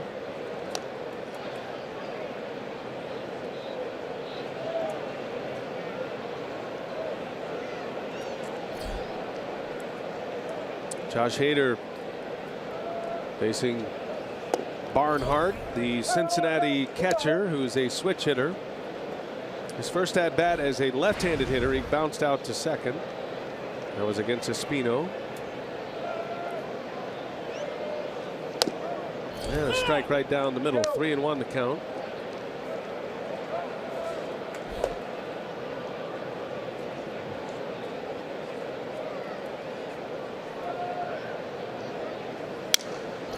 Sounded like he broke his bat. Little flare, and Thames will run it down. Ate him up on a 3-1 pitch. Good comeback by Josh Hader. Gets his first man. Frank Harrow would not be happy about that. 3-1. He gets eaten up, breaks his bat, and an easy out in foul ground along the first baseline.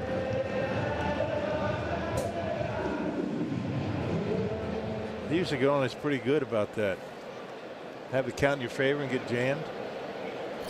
You don't do that with Frank Harrow as your hitting coach.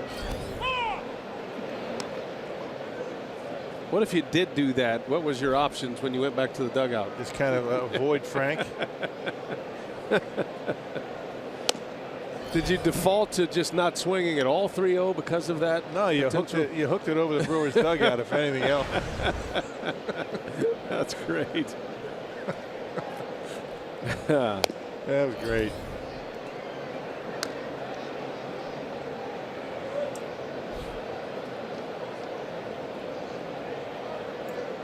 And back in the day where guys had a little different approach up there at the plate. Maybe going through a tough time, and Frank wasn't big on the mechanics. Right. He was more just swing your way out of these things. He'd have you out early and you'd be taking 100 hacks. And said, son, I'm going to throw you some BP. Just hook about 10 of them, 15 around that foul pole and left.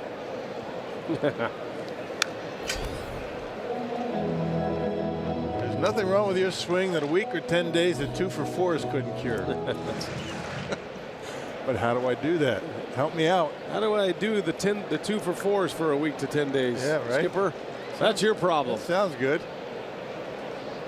Good old Hondo. Castillo chases one and a strikeout for Hader. Hey, if you're a resident of the 5-county area, your tickets are 50% off for the Crew's upcoming matchup against the Marlins. The Brewers open a weekend set with the Marlins this Friday at 7 o'clock, and because it's a 5-county Friday, tickets are half price for all 5-county residents. Visit Brewers.com for tickets. 2 gone for Hader in his first inning. Top of the order now, Billy Hamilton. Hamilton drew a walk in the third with 2 outs. Next man up, Scooter Gennett, homered. Espino giving up 2 home runs, 3 runs in his 3 innings. Finished retiring the last 4 batters.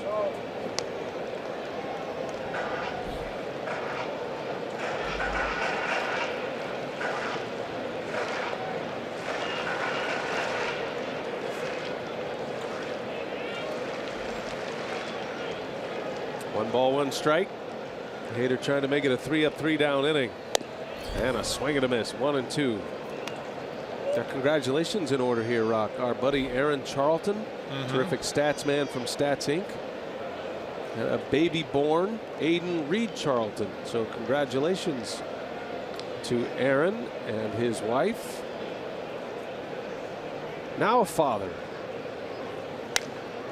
On the ground to short. Arcia knows he's got to hurry. Fires to first in time, and it's a 1-2-3 inning. Hader with a good fifth. Brewers and the Reds are hooked up in a good one so far. 3-2 Cincinnati.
Are worthy. How about Travis Shaw tonight? Looking at his numbers this year, hit a 3-run home run last night. That gave the Brewers the lead in the third inning last night.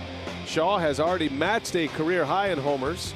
Hit his 16th of the year in last night's game. He has 56 RBIs. And you compare his numbers to last season with the Red Sox, and they jump off the page. Look at that OPS of 900. And he's having a great year. He's been dealing with an off-field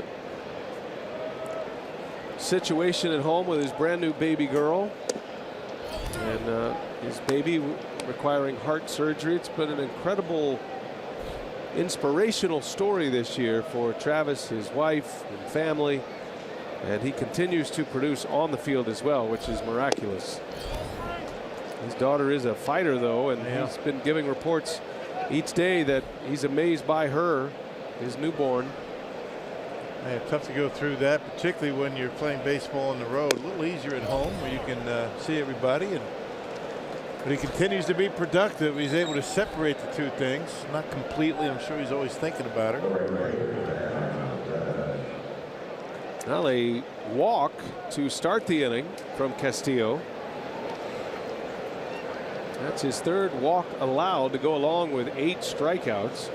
And that's going to get Perez to the plate, who was one of those walks back in the second. And then Castillo struck him out his next time up.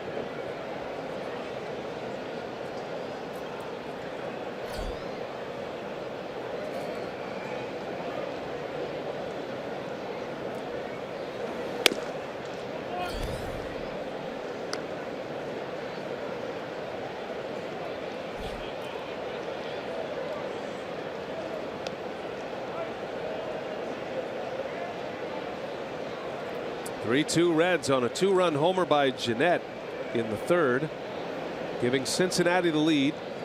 Chase Anderson had to leave this game after 1 inning with an oblique injury. Espino went 3. Hader just pitched a scoreless 5th inning. 2 balls, no strikes.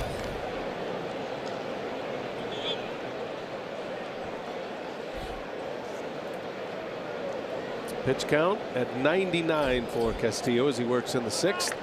And that means activity in the Cincinnati bullpen. Wandy Peralta, the left-hander, getting loose. Yeah, Castillo went 5 innings against the Nationals in Washington. And pitched well, got a no decision. That'll be a pretty strict pitch count, I'm sure, on this young arm. In the minor leagues, very rarely went over 100 pitches. He did it twice. Most he's thrown this year was a Double-A start. He pitched 7 innings, went 103 pitches.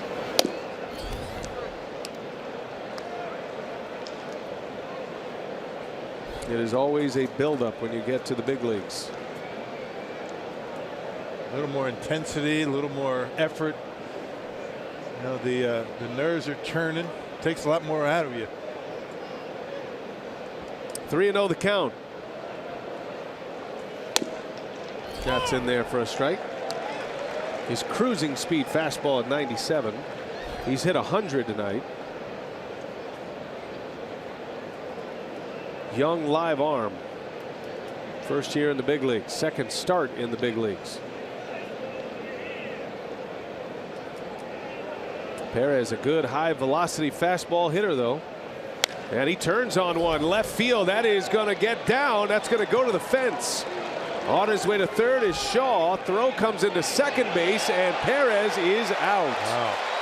Great play, great throw by Duvall to get Perez. I didn't think there was any way they were going to get Aaron on. I mean, he runs well. That ball hit hard. I saw Duvall play it nicely off the wall and a good throw in. I'll tell you, this Reds defense has been impressive in these first 2 games. And check it out, one hop, bare hands it right on the money into second base, and that's not even close. On the fly. That's a heck of a throw. Played it perfectly, and they get Perez trying to stretch it. Yeah, great angle there. You don't see many outfielders make that throw. I mean, they'll make that throw eventually, but he was thinking out behind the runner, and he got it. That could be a big play in this game. You're looking at second and third with nobody out. Instead, runner at third with 1 out, and a visit to the mound. This outfield has saved the Reds a number of runs tonight. Schebler a couple of runs. That might have saved a run. And we'll see what happens. And you know, Adam Duvall's been doing that all year. Now Duvall with his 6th outfield assists, leading the National League now. So a quick visit by Mac Jenkins, the Reds pitching coach. Reds are going to bring their infield in, and Keon Broxton coming up. Well, this is a spot, Broxton, who can hit the high fastball too. You know he'll be ready to hack on the first offering. Down and away, 98 miles an hour.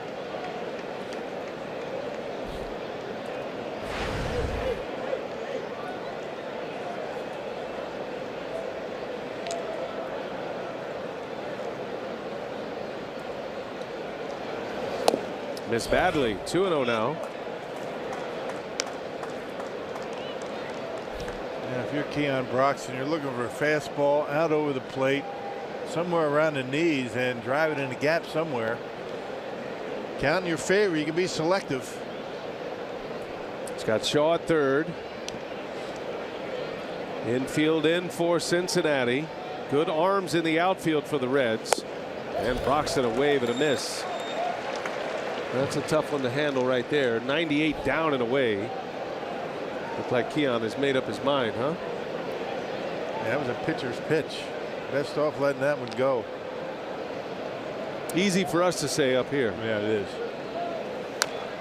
Another one down there. Boy, he's stayed down in the zone. And now the count 2-2. Broxton with the 13 home runs.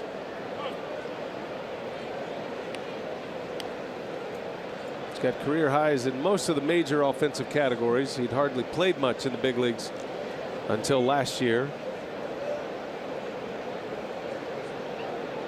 Did hit 19 homers in a minor league season one year. And Broxton strikes out. Boy, had him 2-0, and you got to give Castillo credit. He stayed on that outside corner and gets the punch out. Yep, and that last pitch a strike. right on the edge, and Broxton swings right under it. Big out. That's the second out. And with Stephen Vogt coming up, the left-hander, Brian Price is going to play matchup here in the 6th. So the second start is a success for Castillo, and he will exit with a lead. And he'll get a nice hand from these Reds fans who feel like they may be looking at something special arriving in Cincinnati now.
Make a career, but I'll tell you what, man, this guy right here, Luis Castillo, looks like he has a very bright future ahead of him. 107 pitches, and he was throwing 98 miles an hour, and pitch number 107 is strikeout Broxton. But what a changeup money. I think Tucker Barnhart did a heck of a job getting him through tonight's game, understanding his Brewers offense. That was his last pitch, and Castillo leaves here in the 6th with 2 outs, and he's got a 3-2 lead.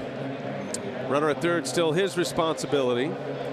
3-2 ball game. New pitcher is Wandy Peralta, the left-hander, who is in to face the left-handed hitting Stephen Vogt. You can see left-handers are having a difficult time against Peralta. A 180 batting average, although left-handers have 2 home runs against them. And Vogt, a wave and a miss. Vogt's had his troubles against left-handed pitching this season. Overall batting average is at .220. All of that with Oakland, minus his 3 at-bats as a Brewer. Had a pinch hit appearance last night. Sacrifice fly and an RBI in the 2nd, and then he singled. His first Brewer hit came in the 4th. That sac fly in the 2nd had the distance for a home run, but Schebler pulled it back. Vogt is just 1 for 13 against left-handed pitching. Well, that's not many at bats, is it? I'm going to say it's probably not. Didn't get too many chances.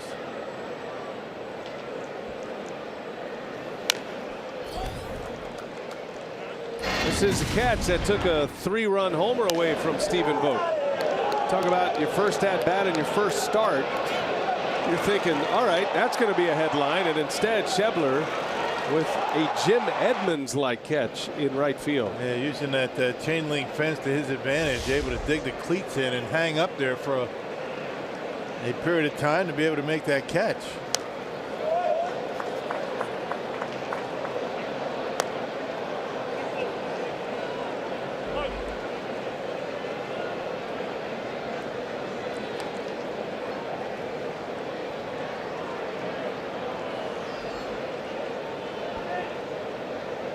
Vogt in a 2-2 count. He fouls it away. Brewers started this inning with a walk by Shaw, and then Perez singled, He was trying to stretch it into a double. Adam Duvall threw him out at second base. A terrific play by the left fielder. Yeah, still stunned that he got thrown out. I mean, he runs well. That changed the complexion of the inning a little bit. Vote a little flare foul. I was watching Perez as he got out of the box and how hard he was running. Maybe he thought it was a sure double. Figuring the throw might go into third base. Right, but you know, a throw came into second, a perfect throw, and he was an easy out at second. 8th pitch of the at bat. Vote up there in a good battle. Trying to deliver the run here to tie the game. In the dirt. Good take. 3 balls, 2 strikes now. You got Arcia due next. Yeah, if Vogt can survive this at bat, the Brewers would be able to have the more favorable matchup next.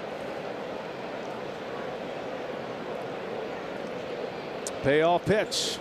And Vogt sends one to right. Backing up is Schebler, and he's got another one. You got to try somebody else. Yeah, Stephen Vogt robbed twice. And the Brewers come up empty in the 6th inning.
On the Brewers Saturday, 2:30 p.m. It's on FS1 this Saturday. And then the Yankees and Astros on Fox at 6 p.m. You can watch them both live on FS Go. Rock and I will be at home on the grill watching the Brewers and the Marlins on FS1. Our own grills, not together. Right. We need some time apart. That'll kind of be what it looks like at my house. Yeah, she was on a kiss cam here at the ballpark. With the inflatable Mr. Red? Yeah. Did she kiss it? Gave him a smooch. There's Scooter Gennett to start the inning for the Reds in the 6th inning. Kind of forced to, aren't you? I mean, once you're on kiss cam, I'm always afraid they're going to put us up there. That's a tough one. That's a tough call. You don't want to disappoint the fans. Gennett fouls it away. I mean, I'd kiss you for the right response. Be careful. I mean, I'd go in cautiously, but, you know. I think I'd rather be shamed by the fans here. You know what? You're right. Now that I think about How about a good handshake? How about a good firm handshake? Would that count?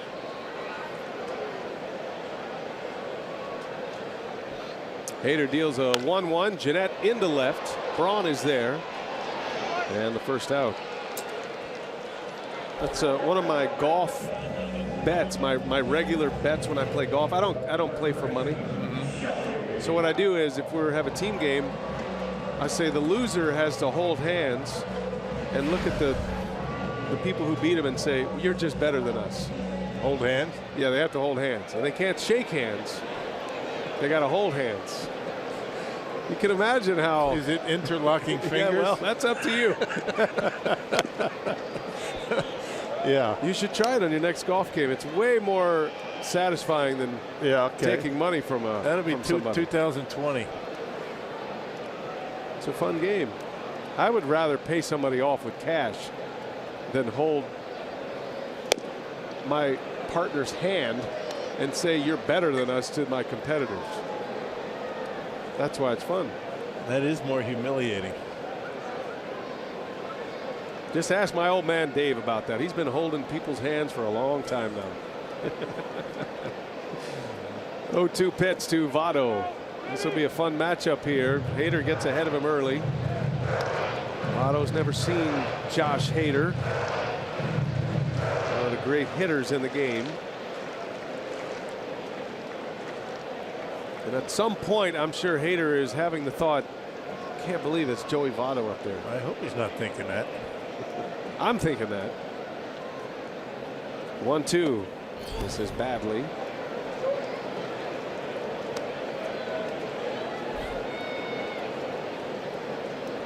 Yeah, against lefties and righties, it doesn't matter. He and Jay Bruce came up together, and they were everyday players from the start. Yep, and he's very good against lefties. Most of the time going into left center down the left field line. Choking up. Oh, he put a fastball by him, but it was in and out of the glove of Vogt. No skill on that one. Don't blame Vogt. That's a luck play for a catcher. Votto and Vogt. Not many V's in baseball, are there? That would work perfectly in a campaign for an all-star selection.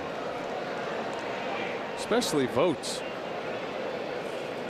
Better than that donkey suit.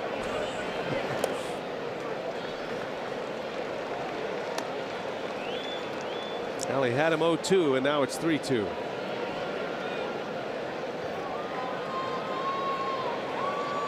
On base percentage of .415 for Joey Votto.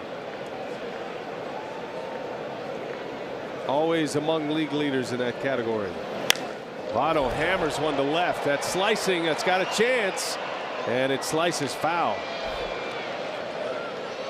Yep. That's what he does. Just when you think you got him beat.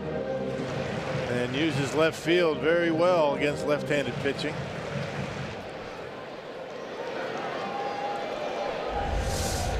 Generates a lot of power with that bat, even when you choke up like that.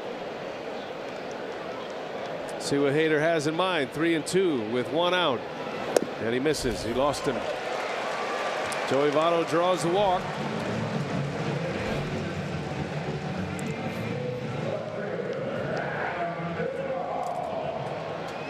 A one-out base runner. First base runner for the Reds since Votto walked in the third.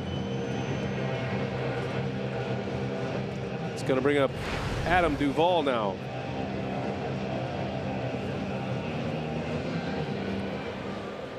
Duvall has homered today. He's thrown out a runner at second, having a complete game for the Reds. His home run tied the game in the second inning. Yeah, you knew this was going to fly. Yeah, fastball right down the middle and knocked it out of here. Banged it off the batter's eye in deep center. Hader looking for a double play out of him. And it's 2-0 and Vogt's on his way out.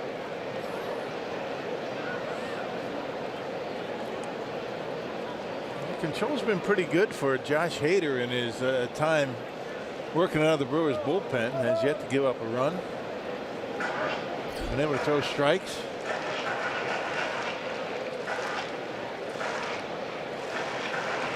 And not only has Hader yet to give up a run, he's only allowed one hit, which was an infield hit in Atlanta.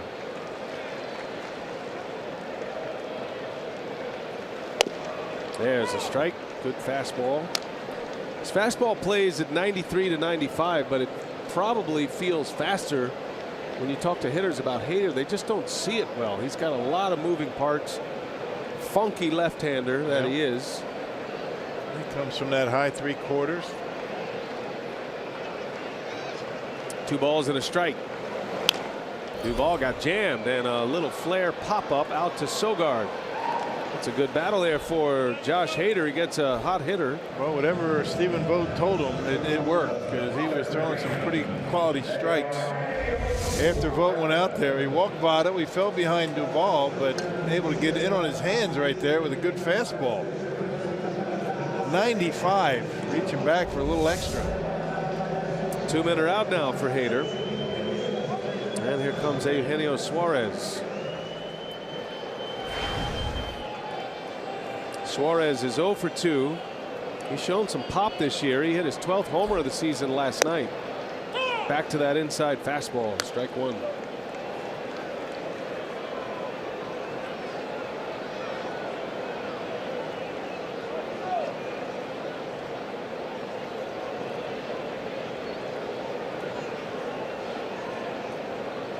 Vogt sets up back inside. And Hader puts it right there, and it's quickly 0-2 on Suarez. Brewers losing Chase Anderson, the starter, left after the first inning with an oblique injury. And wondering who the Brewers are going to put into the starting rotation if in fact Chase is going to require a DL stint, which is most likely. Hader would be a candidate.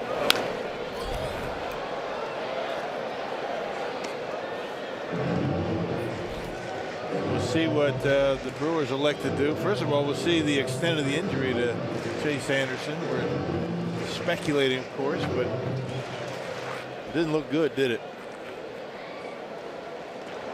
Clubhouse report, a left oblique. Normally that's 4 to 6 weeks on the DL.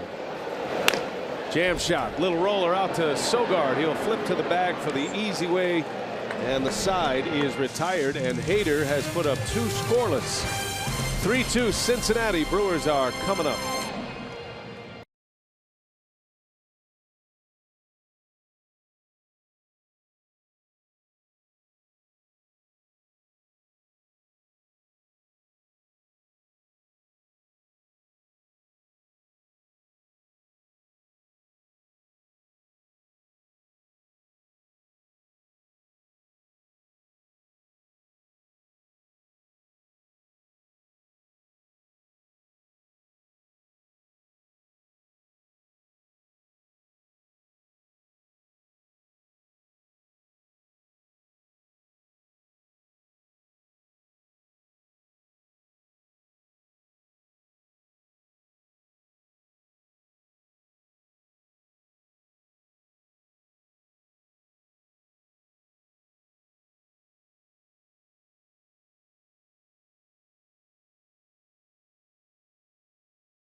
Orlando Arcia right before our eyes. I mean, early in the season, you can see the way he made a concerted effort to go to right field.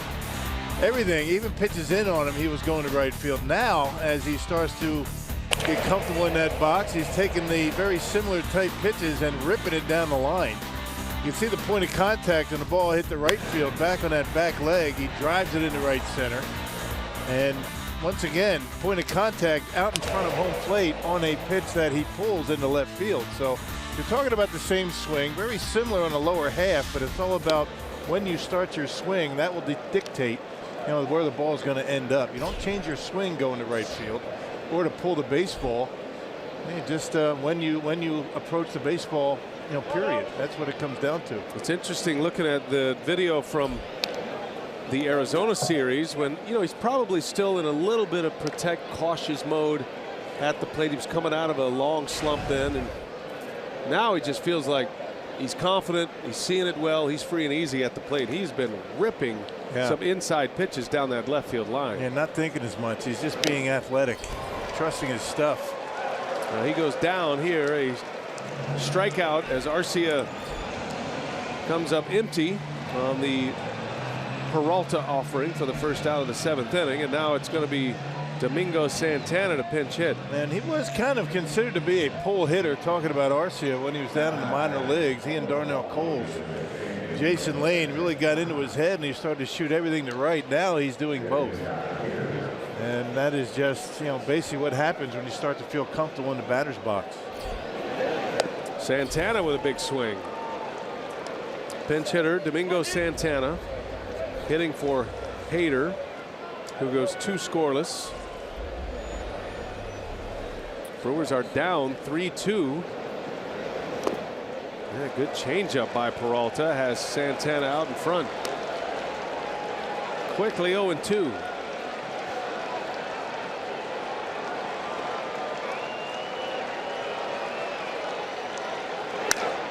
On the ground, hot one, nice play. Peraza throws him out. 2 outs. A very stingy defensive group, the Cincinnati Reds. They can really play. And 4th best in all of baseball, 2nd best in the NL.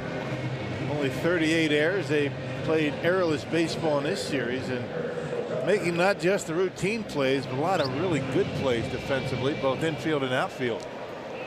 They've got an excellent bullpen. They shore up their starting pitching. This team is going to be a force. Had a good start to the season. Fell on some hard times last month as Sogard shows bunt, takes a strike.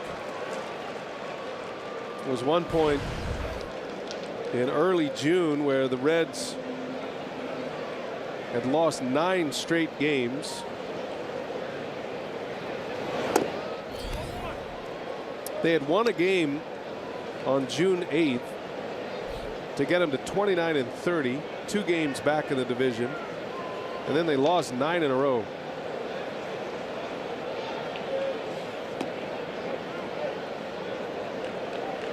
And then they actually won a game and lost 4 more. So there was a stretch they lost 13 out of 14 games, and that's why they are where they are currently at 32 wins and 44 losses on the season. 12 under. That's a shot in and out of the glove of Suarez. Recovers and out at first. This is going to be close. They might take a look. Suarez with a cannon at third base, able to recover and throw out Eric Sogard. What another terrific play on what could have been a double. Tough play. He's in on the grass, knocks it down, and a quick throw. Great counsel satisfied that the right call was made. They're not going to challenge. A flat-footed throw across the diamond like that. Another great play by the Reds. They are flashing the leather here against the Brew Crew tonight. Tough break for Sogard. Still 3-2.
On Fox Sports Wisconsin is brought to you by Miller Lite, the original light beer. Back in Cincinnati as the sun sets and the Brewers are down 3-2 to the Cincinnati Reds, bottom of the 7th inning.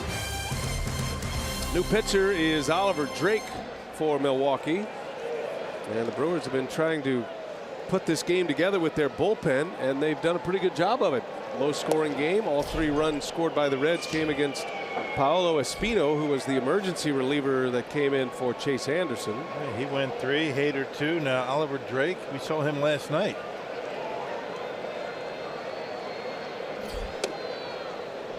Schebler at the plate to lead off.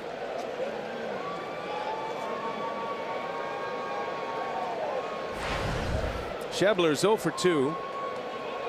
Ground out and a strikeout. But he has saved at least 2 runs, robbing Vogt of a home run. That's a strike. Schebler didn't like that call.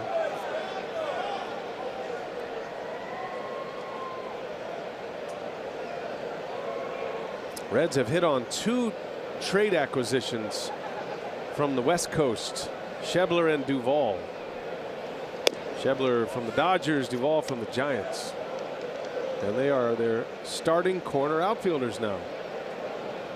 Hitting a bunch of homers and playing great defense. Both have very good arms. 2-2 pitch. Schebler slashes one foul.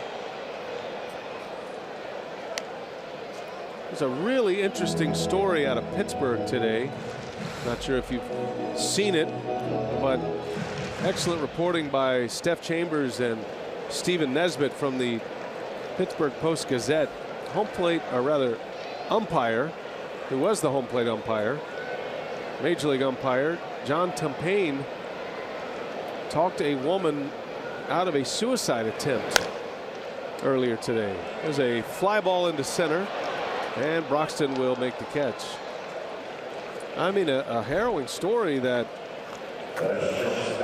happened in the afternoon on the Roberto Clemente Bridge, which we talk about all the time, the 6th Street Bridge that brings you across from downtown into PNC Park. And this woman had, according to the story, was on the other side of the railing, and she was going to jump into the Allegheny, and Tumpain talked her back on to the pedestrian side and then talked her out of attempting the suicide and got her to emergency personnel. And amazing, huh? I mean, it's a really incredible story, and you hope the best for this woman, and hopefully she can heal, recover, and good for John Tumpain being in the right place at the right time. And you always wonder, what would you do in a certain situation? Well, John Tumpain sprung into action and saved the woman's life, it looks like.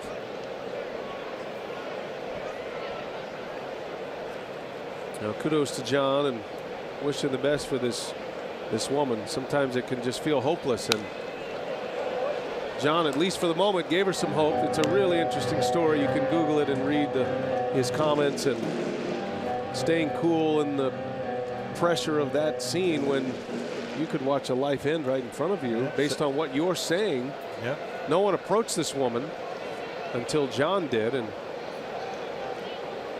all those skills that make him a terrific umpire helped save a life today. It's beautiful. It's a ground ball to Thames. He's got it on a hop, and he'll take it to the bag for the out. Peraza is retired.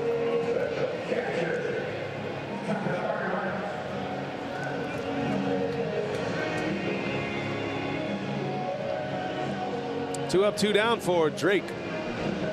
That'll bring up Tucker Barnhart, who is back as a left-handed hitter.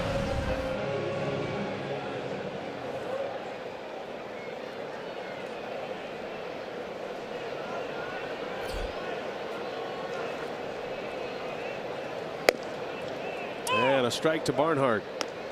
Drake's been terrific. This guy's on a nice run on the mound coming out of the bullpen.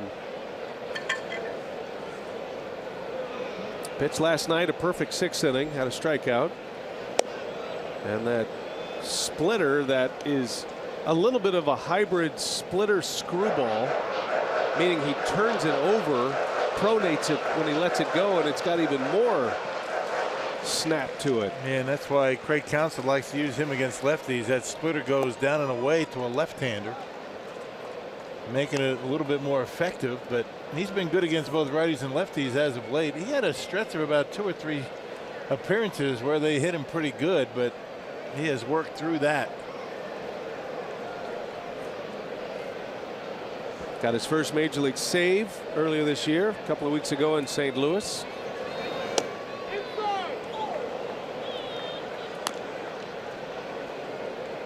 I think Tucker Barnhart thought he might have been rung up right there. Yeah, so did the entire Brewers infield. And all of the fans here and the broadcasters.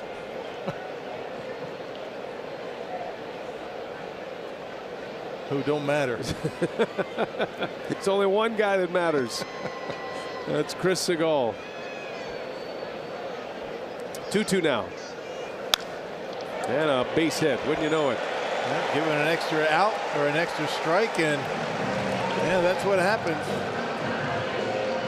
Single in the left field by Barnhart will extend the inning. Yeah, come inside. It leaked out over the plate just enough for Barnhart to dump it into left. His first hit.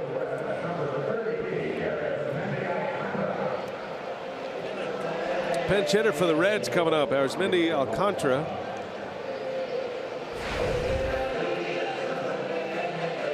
Had a couple of hits against the Brewers in earlier series. And a quick scouting report here. Vote with Drake. You can tell Vogt's done his homework. He has been in control behind the plate. Prepared for every Reds hitter. Alcantara off the bench for Cincinnati. As a pinch hitter this year, he has 6 hits, 22 at-bats. Most of those at-bats coming as a left-handed batter. He's a switch hitter.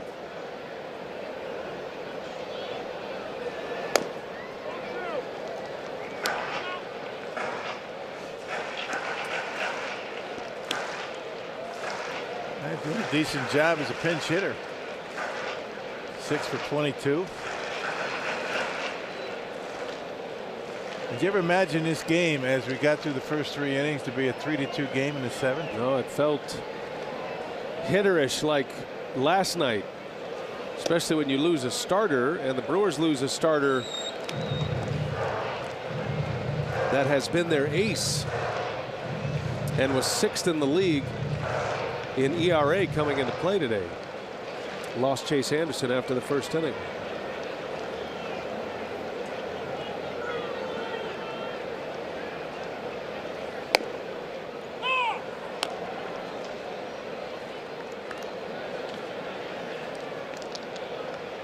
Yeah, put it on the tee for this guy. You don't have to face Hamilton with a man in scoring position.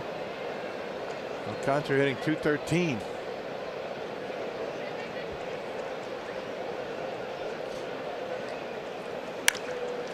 On the ground to second base. Sogard makes a play for the out. Inning is over. And Drake works a scoreless 7th. We go to the 8th.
The 8th inning here in Cincinnati, and it's the 35th anniversary of the Brewers' pennant-winning 1982 season. And to celebrate, the team is hosting a special 1982 weekend at Miller Park, July 14th through the 16th, featuring a Paul Molitor replica jersey giveaway, a 1982 team reunion ceremony, and a replica ring giveaway. Learn more at Brewers.com.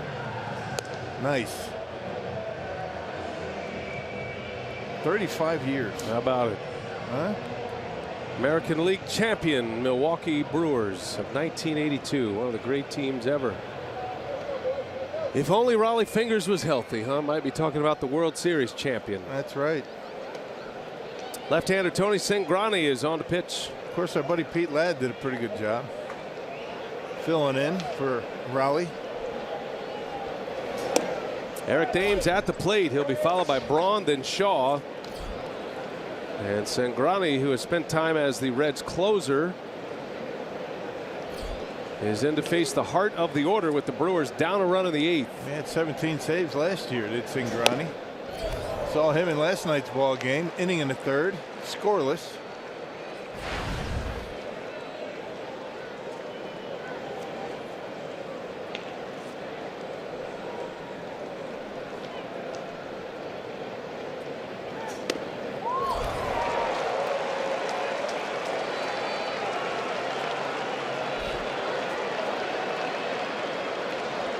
Tough night for Thames. He has struck out 3 times.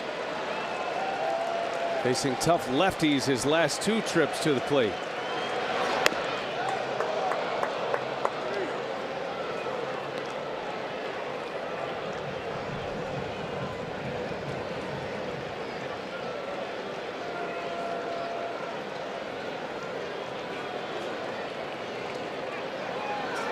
And he got him.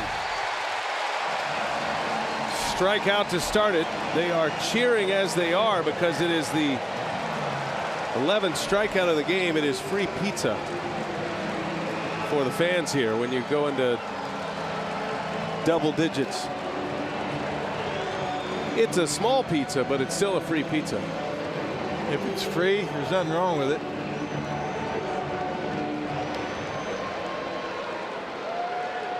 it. Kids are hugging each other. We get a small pizza. This will be an interesting matchup.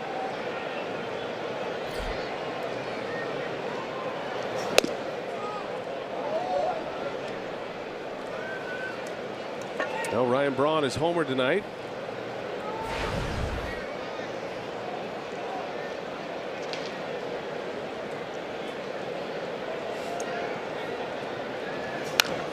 Braun in the air to right, foul, a little bit late. Cingrani's going right after him. That fastball down the middle, up in the zone. And this one at 97 miles an hour from Castillo with 2 strikes. Knocks it out of here to the opposite field. First home run for Braun since April 28th. He shoots one again to right. That's in the seats. And it's 1 ball and 2 strikes.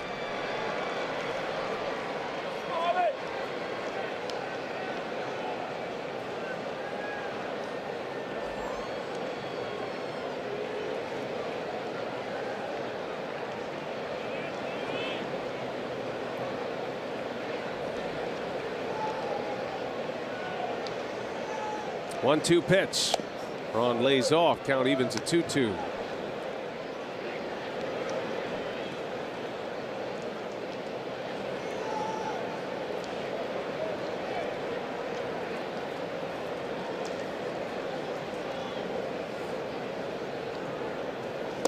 And he got him.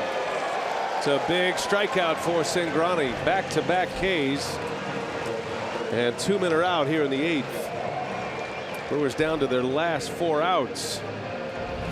Well, tomorrow we're back at it at 5:30 for airtime. Brewers Live starts it at 5:30, and our Miller Lite What's on Tap has Jimmy Nelson and Homer Bailey.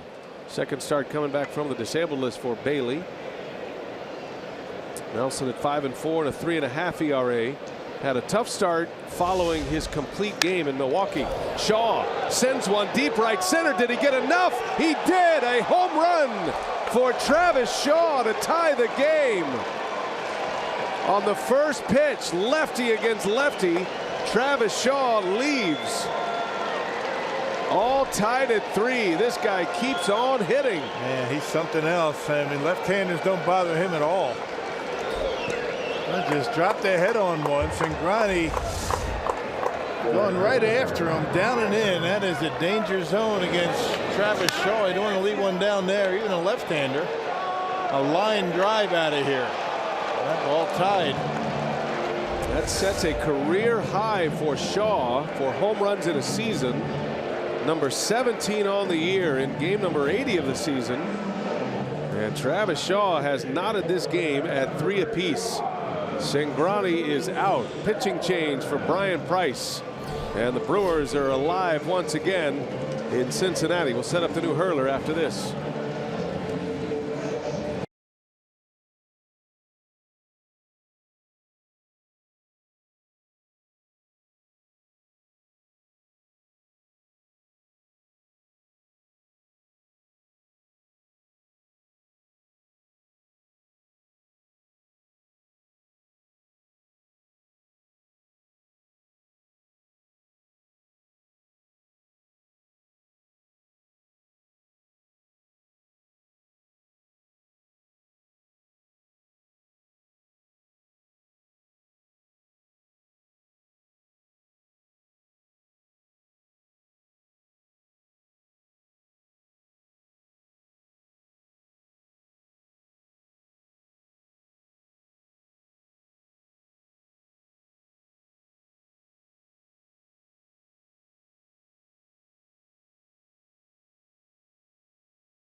With 2 outs in the 8th inning off left-hander Tony Cingrani to tie this game at 3. What a swing. Yeah, down and in. It was supposed to be away. Barnhart setting up away. Watch where it ends up. And that is a red zone for Travis Shaw. 96 turns it around. Line drive out of here to center. His 3rd home run against a left-handed pitcher this season. Left the bat at 107 miles per hour. Now it's going to be Drew Storen on the mound facing Hernan Perez. Brewers have tied it up. Perez takes a strike. Yeah, Storen gave up a run in yesterday's ball game. Overall, a pretty good season for Drew Storen, former closer for the Nationals.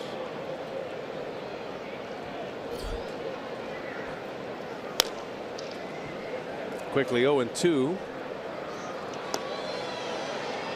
Perez with a single his last time up. He's been on twice, singled and walked. He was thrown out trying to stretch that single into a double in the 6th inning. Hit one to the wall in the 6th and normally would have an easy double there, but had a runner in front of him, and I think he was fooled or not suspecting that the left fielder would make a throw to second, which he did. Yeah, if he was running hard all the way, it wouldn't even been close.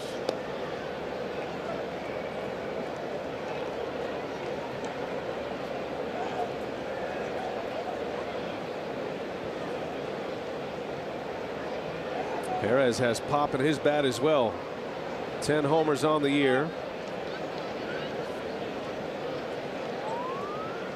And Barnhart's on his way out. That home run by Shaw ended up 412 feet from home plate. Final measurement, StatCast.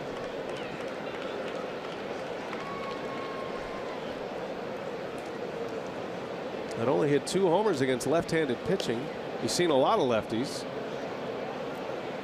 That was number 3 and none bigger. came into spring training saying he is an everyday player. He can hit lefties, and he's proved it himself correct. He's been able to stay healthy. Missed a couple of games. He kind of hurt his finger on a defensive play at third base. He missed, I think, what, 2 games? That's been it, really. Been available every other day.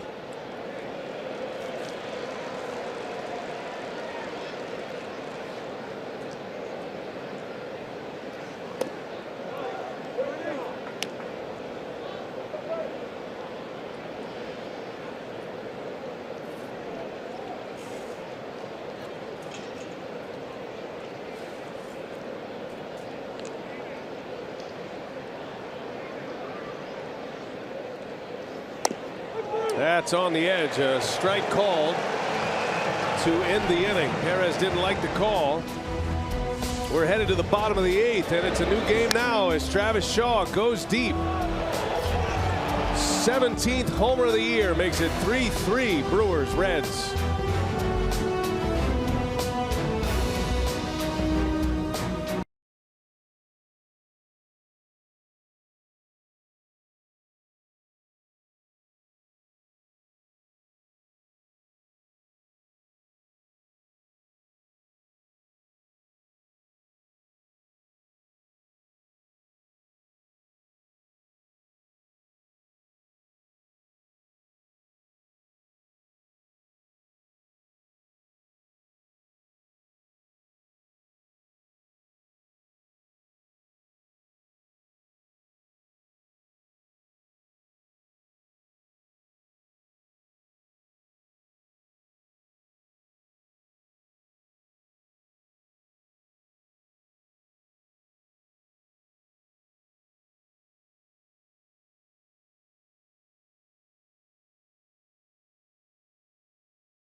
Three game. We go to the bottom of the 8th inning here. The Reds coming to bat in Cincinnati. Craig Kashan on board with you, getting ready for Brewers Line postgame presented by Ascension. What a game it turned out to be. Chase Anderson going out very early, pitching just 1 inning. We'll talk about the extent of his oblique injury with Craig Counsell. We'll hear from him, of course. The home run derby take 2 nights in a row. And plenty more coming up. We'll see what kind of a finish we've got here from Cincinnati as the Brewers try to even up this series. Corey Knebel on the mound early here in the 8th inning already, guys. Interesting decision by Craig Counsell. We'll try to explain why. Knebel has not pitched in a while. You got the top of the order coming up and a 3-3 ball game in the tie game. And I guess Craig Counsell wants to use Knebel today no matter what. So I guess Reds pick up a run. Brewers not able to score, then it's another day for Knebel without getting out on the mound. But I can say it's been 5 days for him. That's a long time for a closer. But you don't normally see this in a tie game this late. You bring your closer in the 8th inning.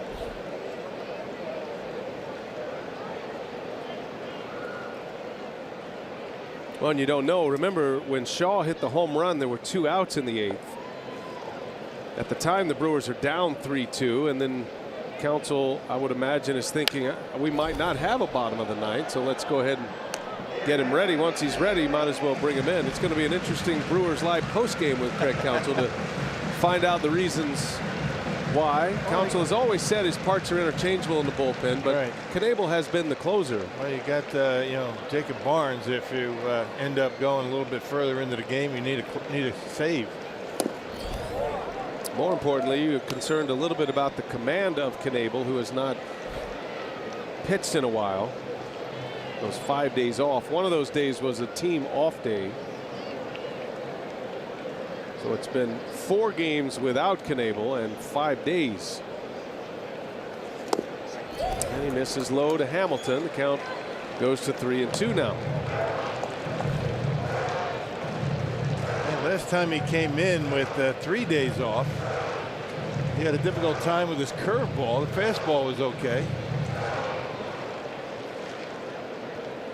That's why they get paid the big bucks, the managers, making decisions like this.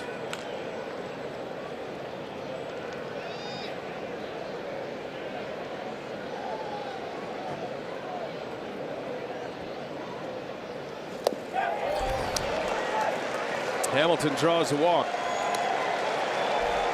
Not a guy you want to walk. Didn't even need to say it. Hey, tonight's time of the game winner, the Thirsty Squirrel and Owen, if they call the Brewers by 8 o'clock tomorrow morning. They get 40 tickets to a Friday night game in the Miller Lite Beer Pen. This offer courtesy of the Tavern League of Wisconsin and Miller Lite.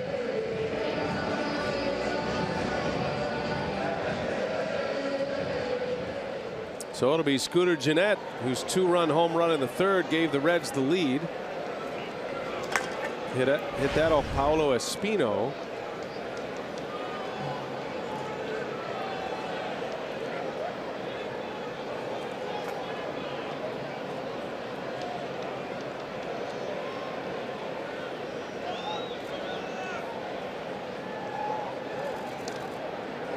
Knebel fairly slow to home plate, and Billy Hamilton doesn't even need that. I mean, he's so fast. You know he's going to want to take off here, get into scoring position.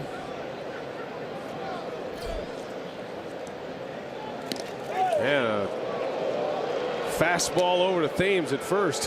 Hamilton just back. Yeah, that'll shorten that lead up a bit.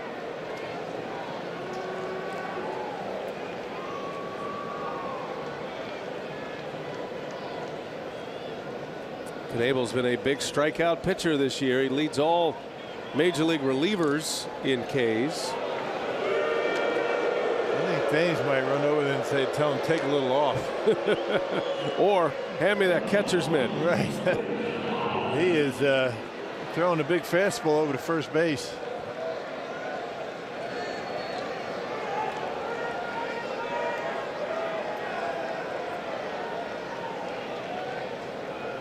All tied at 3. Runner at first. There goes Hamilton. Throw down to second base is late.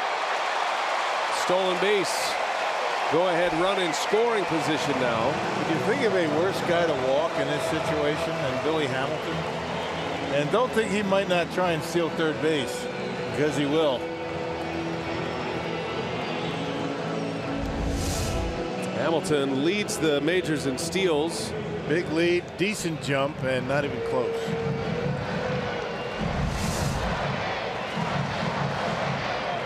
Stolen base number 32 for Hamilton in game 80. Game 71 for him. No balls and a strike on Gennett. They put a fastball by him at 99 miles an hour. It's 0-2 now. Got Votto due next. I haven't seen a curveball yet from Corey.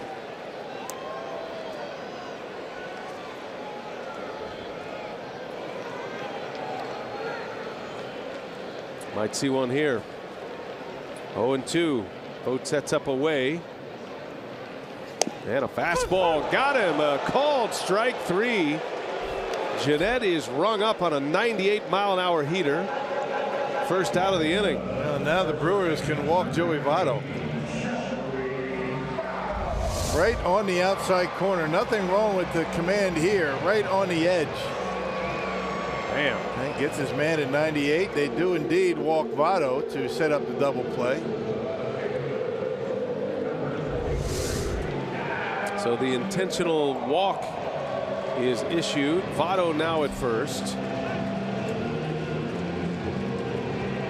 That strikeout for Corey Knebel extends his major league record-setting streak to 39 consecutive games with at least one strikeout.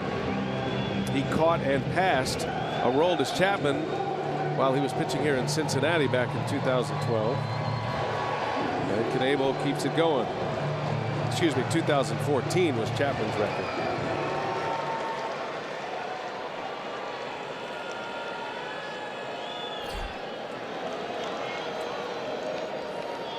Two on, one out. Duvall fouls it away.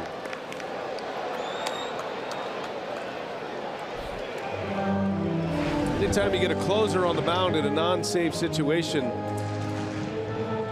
you look at the numbers. Knebel has been even better in non-save opportunities with an earned run average of 0.81 in 23 games. A lot of that was as a setup man to Phillies early in the season. There's the curveball and a swing and a foul tip. Yeah, been a good one. So in save opportunities, Knebel's ERA is 1.17.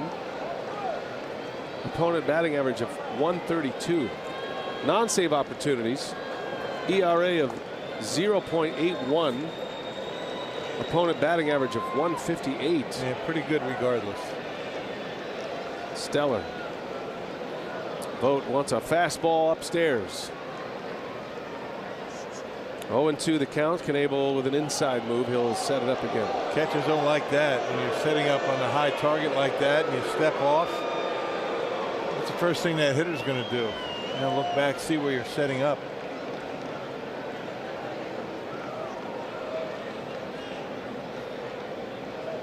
There goes Hamilton. Brewers let him run. Second stolen base for Hamilton. And now the tie, or rather the go-ahead run is 90 feet away.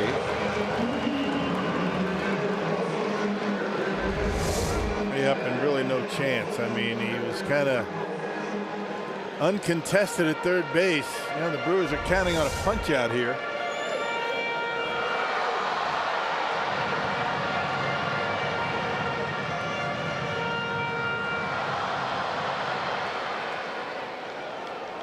Knebel, typically a fly ball pitcher. He doesn't get a whole lot of ground ball outs. Could certainly use one here. First and third for the Reds, 8th inning. One gone. The 1-2 pitch as Votto takes off. Shaw's got it. And no play anywhere. And the run is in. Reds take the lead. That's Billy Hamilton. You walk that guy, you're just asking for a world of problems. And that's exactly what happened. A walk, couple of stolen bases, infield hit, Reds take the lead. Man, that's a guy, and everybody knows it. Corey Knebel knows it better than anybody. Just put it on a tee for that guy, make him hit his way on.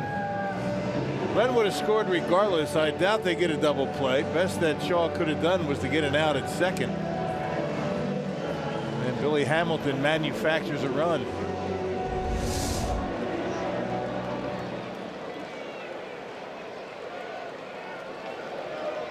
All right, so now Knebel trying to keep it at 1. First and second here.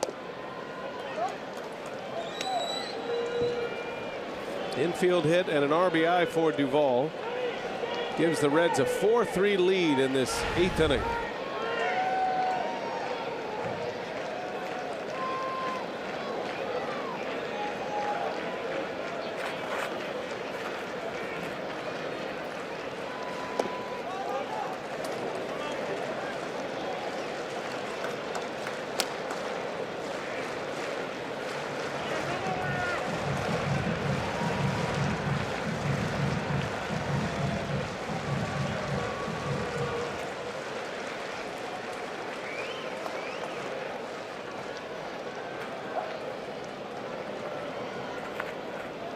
Two 2-0 on Eugenio Suarez.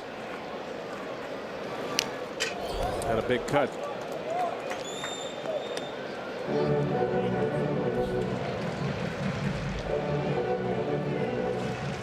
And mostly fastballs for Knebel in this inning.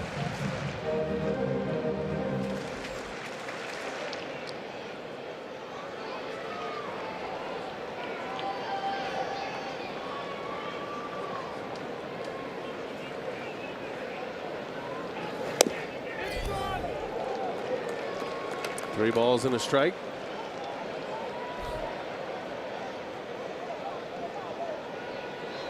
Reds have 2 walks, one of those intentional, and an infield hit. But the walk to Hamilton changed the complexion of the inning.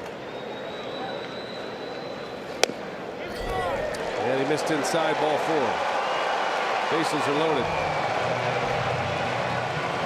Still only 1 out. And now Derek Johnson is on his way. Yeah, 3 walks in the inning, although 1 unintentional. Yeah, 3 walks, a strikeout, an infield hit. Reds have the lead and they got the bases loaded with 1 out. I guess you have to be careful what you wish for, right? Yeah. You know, time off your closer. 5 days, a lot of time. And it's kind of showed, you know, with the command for Knebel here tonight.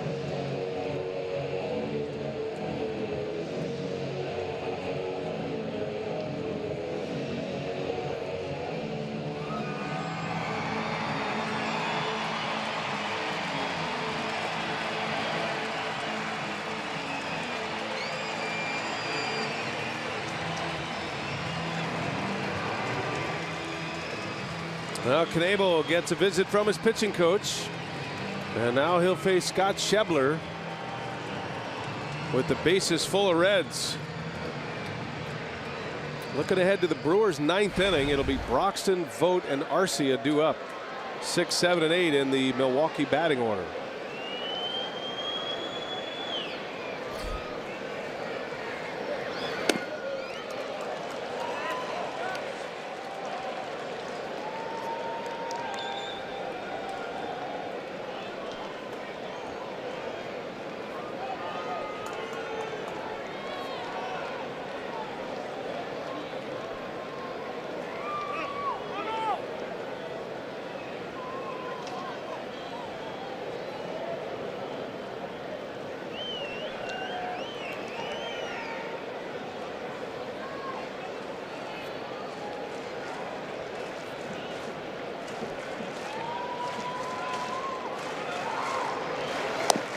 There's a strike. Needed that one.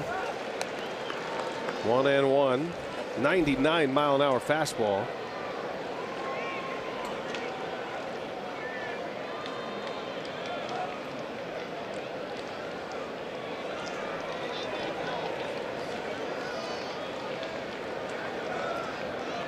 One and one the count, and a fly ball, shallow.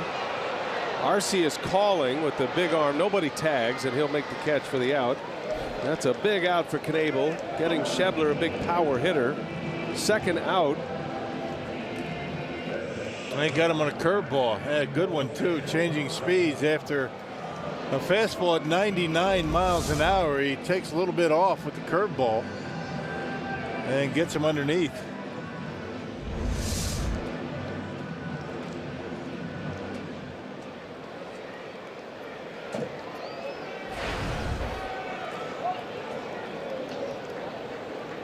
Jose Peraza.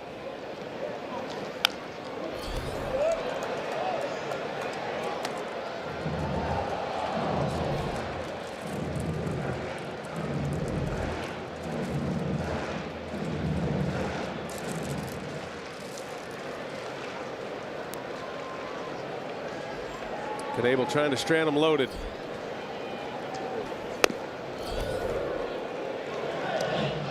Been a long inning for him.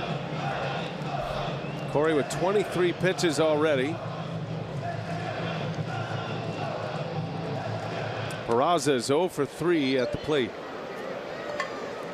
Taking over at the shortstop position for Zach Cozart, who's the leading vote getter at the shortstop position for the National League All-Stars.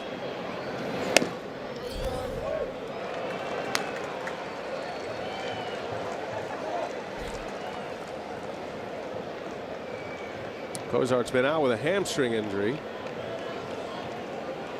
Hoping to return before the All-Star break. 2-1 the count. Bases loaded. 2-2 now.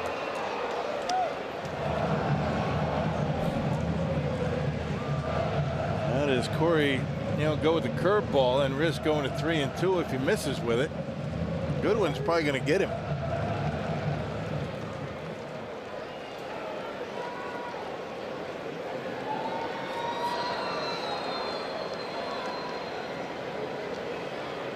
Here's a 2-2 and a foul out of play.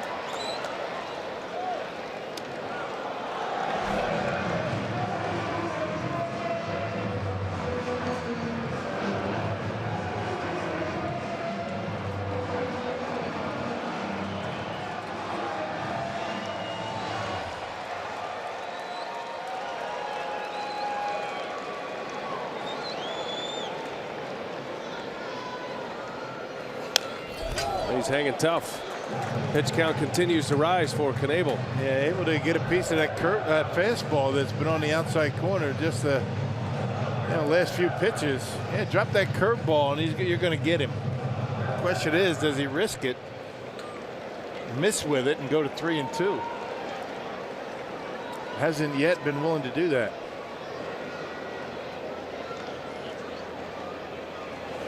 Curveball on the ground. Shaw, long throw. Good one. Inning over. So Knebel, pitching for the first time in 5 days, gives up a run. Reds lead it. Broxton will lead off when we come back. We're going to the 9th.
Brewers baseball on Fox Sports Wisconsin is presented by Potawatomi Hotel and Casino. And it's coming down to the last inning for the Brewers. They are now down a run. Reds scoring on an infield hit and an RBI by Adam Duvall. And it's 4-3 Cincinnati. We go to the 9th. It'll be Broxton, Vogt, and Arcia coming up. And Raisel Iglesias, who was impressive last night, is back on the mound tonight. Yeah, this will be his 3rd appearance in the last 4 days for Iglesias. Well, he looked good in yesterday's game. That 169 earned run average comes from different arm angles, and he throws hard. He's got a good arm. VR will pinch hit for Broxton. On the first pitch, he bounces one over the head of Suarez, and a base hit for Jonathan VR. Just his 2nd day back from the disabled list after a back injury. He pinch hit yesterday, bounced into a double play, and here he is tonight with his first hit since his return. Well, able to chop one over the head of Suarez, who was even with the bag because had to respect his ability to bunt. Well, now the Brewers have a base stealer at first base. VR led the league in stolen bases last year. Stephen Vogt at the plate for Milwaukee. He was up there last night with a chance to win the game.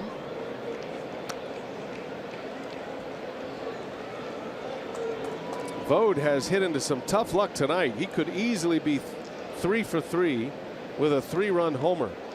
Had a home run pulled back by Scott Schebler in the 2nd inning. Did get a sac fly out of that. Had a base hit single in the 4th, and then he hit a rocket to right, deep right, that Schebler made the catch on in the 6th inning. Yeah, he's looked good at the plate. And Iglesias can be slow to home plate. Barnhart's got a very good arm. Throws out a lot of base runners. 54% for Barnhart, so that might keep VR at first base. And Vogt sends one to right field. Schebler is over, and he's got another one. Really? Yeah, what a tough day for Stephen Vogt. He has hit 2 bullets out there. Well, they had him played perfectly. They were guarding the line a little bit. Schebler really didn't have to go very far to make that catch. Man, he's hit some ropes today. Can't believe it. Instead of 4 for 4, he's sitting there 1 for 4. He could have done a whole lot of damage tonight too. Tough break for Vogt. Here's Orlando Arcia now. Brewers down a run.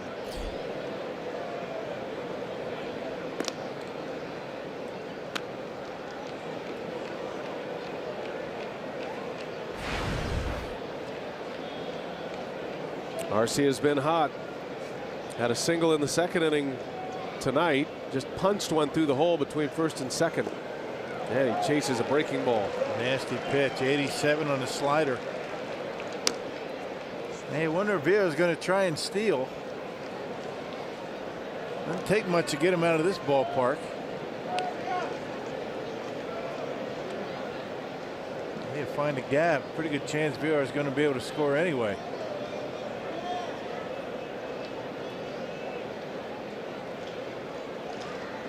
BR taking a peek, trying to pick up the signs. And that's back up the middle. That's going to fall. A base hit. VR's off to the races. He'll go to 3rd as Arcia singles. Stays hot at the plate after 3 hits last night. Arcia 2 for 4 tonight. Yeah, he's able to pull those hands in and shoot that ball into center field. Well, that's a nice piece of hitting. Look at his slider, a backup job, and he able to get enough of it, dump it over the head of Scooter Gennett. And the Brewers a fly ball away from tying it up. VR gets a good jump on it. He saw it all the way and cruises on into 3rd base. So now the Brewers in business. 1st and 3rd, 1 away. Tying run 90 feet away. And Counsell is going to go back to his bench now. Jesus Aguilar, his best pinch hitter, is at the plate. Looking for his first hit against the Reds this year. Aguilar's been terrific coming off the bench. He hasn't gotten many starts lately, with Thames in there just about every day. Aguilar has 11 hits as a pinch hitter.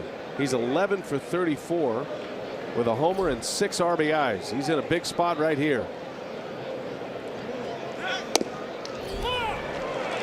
Well, it won't take much to score VR on a fly ball. Remember, the Reds outfielders, especially the corner outfielders, throw the ball extremely well. Hamilton is extremely fast and can cut down the distance. But he's the guy to run on, the center fielder. Swing and a miss. 0-2 the count on Aguilar. Yeah, blowing it right by him. 98 miles an hour. Iglesias has blown 1 save. A double play would end the game. The Reds are set up to turn 2.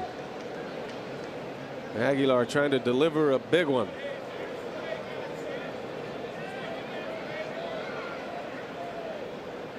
No balls, 2 strikes. Iglesias deals. Arcia takes off. Throw down to 2nd. Arcia's in a rundown. He's out of the baseline, and the game's going to end. No run. Game's going to end on a strike him out, throw him out. Arcia couldn't get stopped. Well, he tried to draw a throw and get in a rundown long enough for the run to score. He just went too far.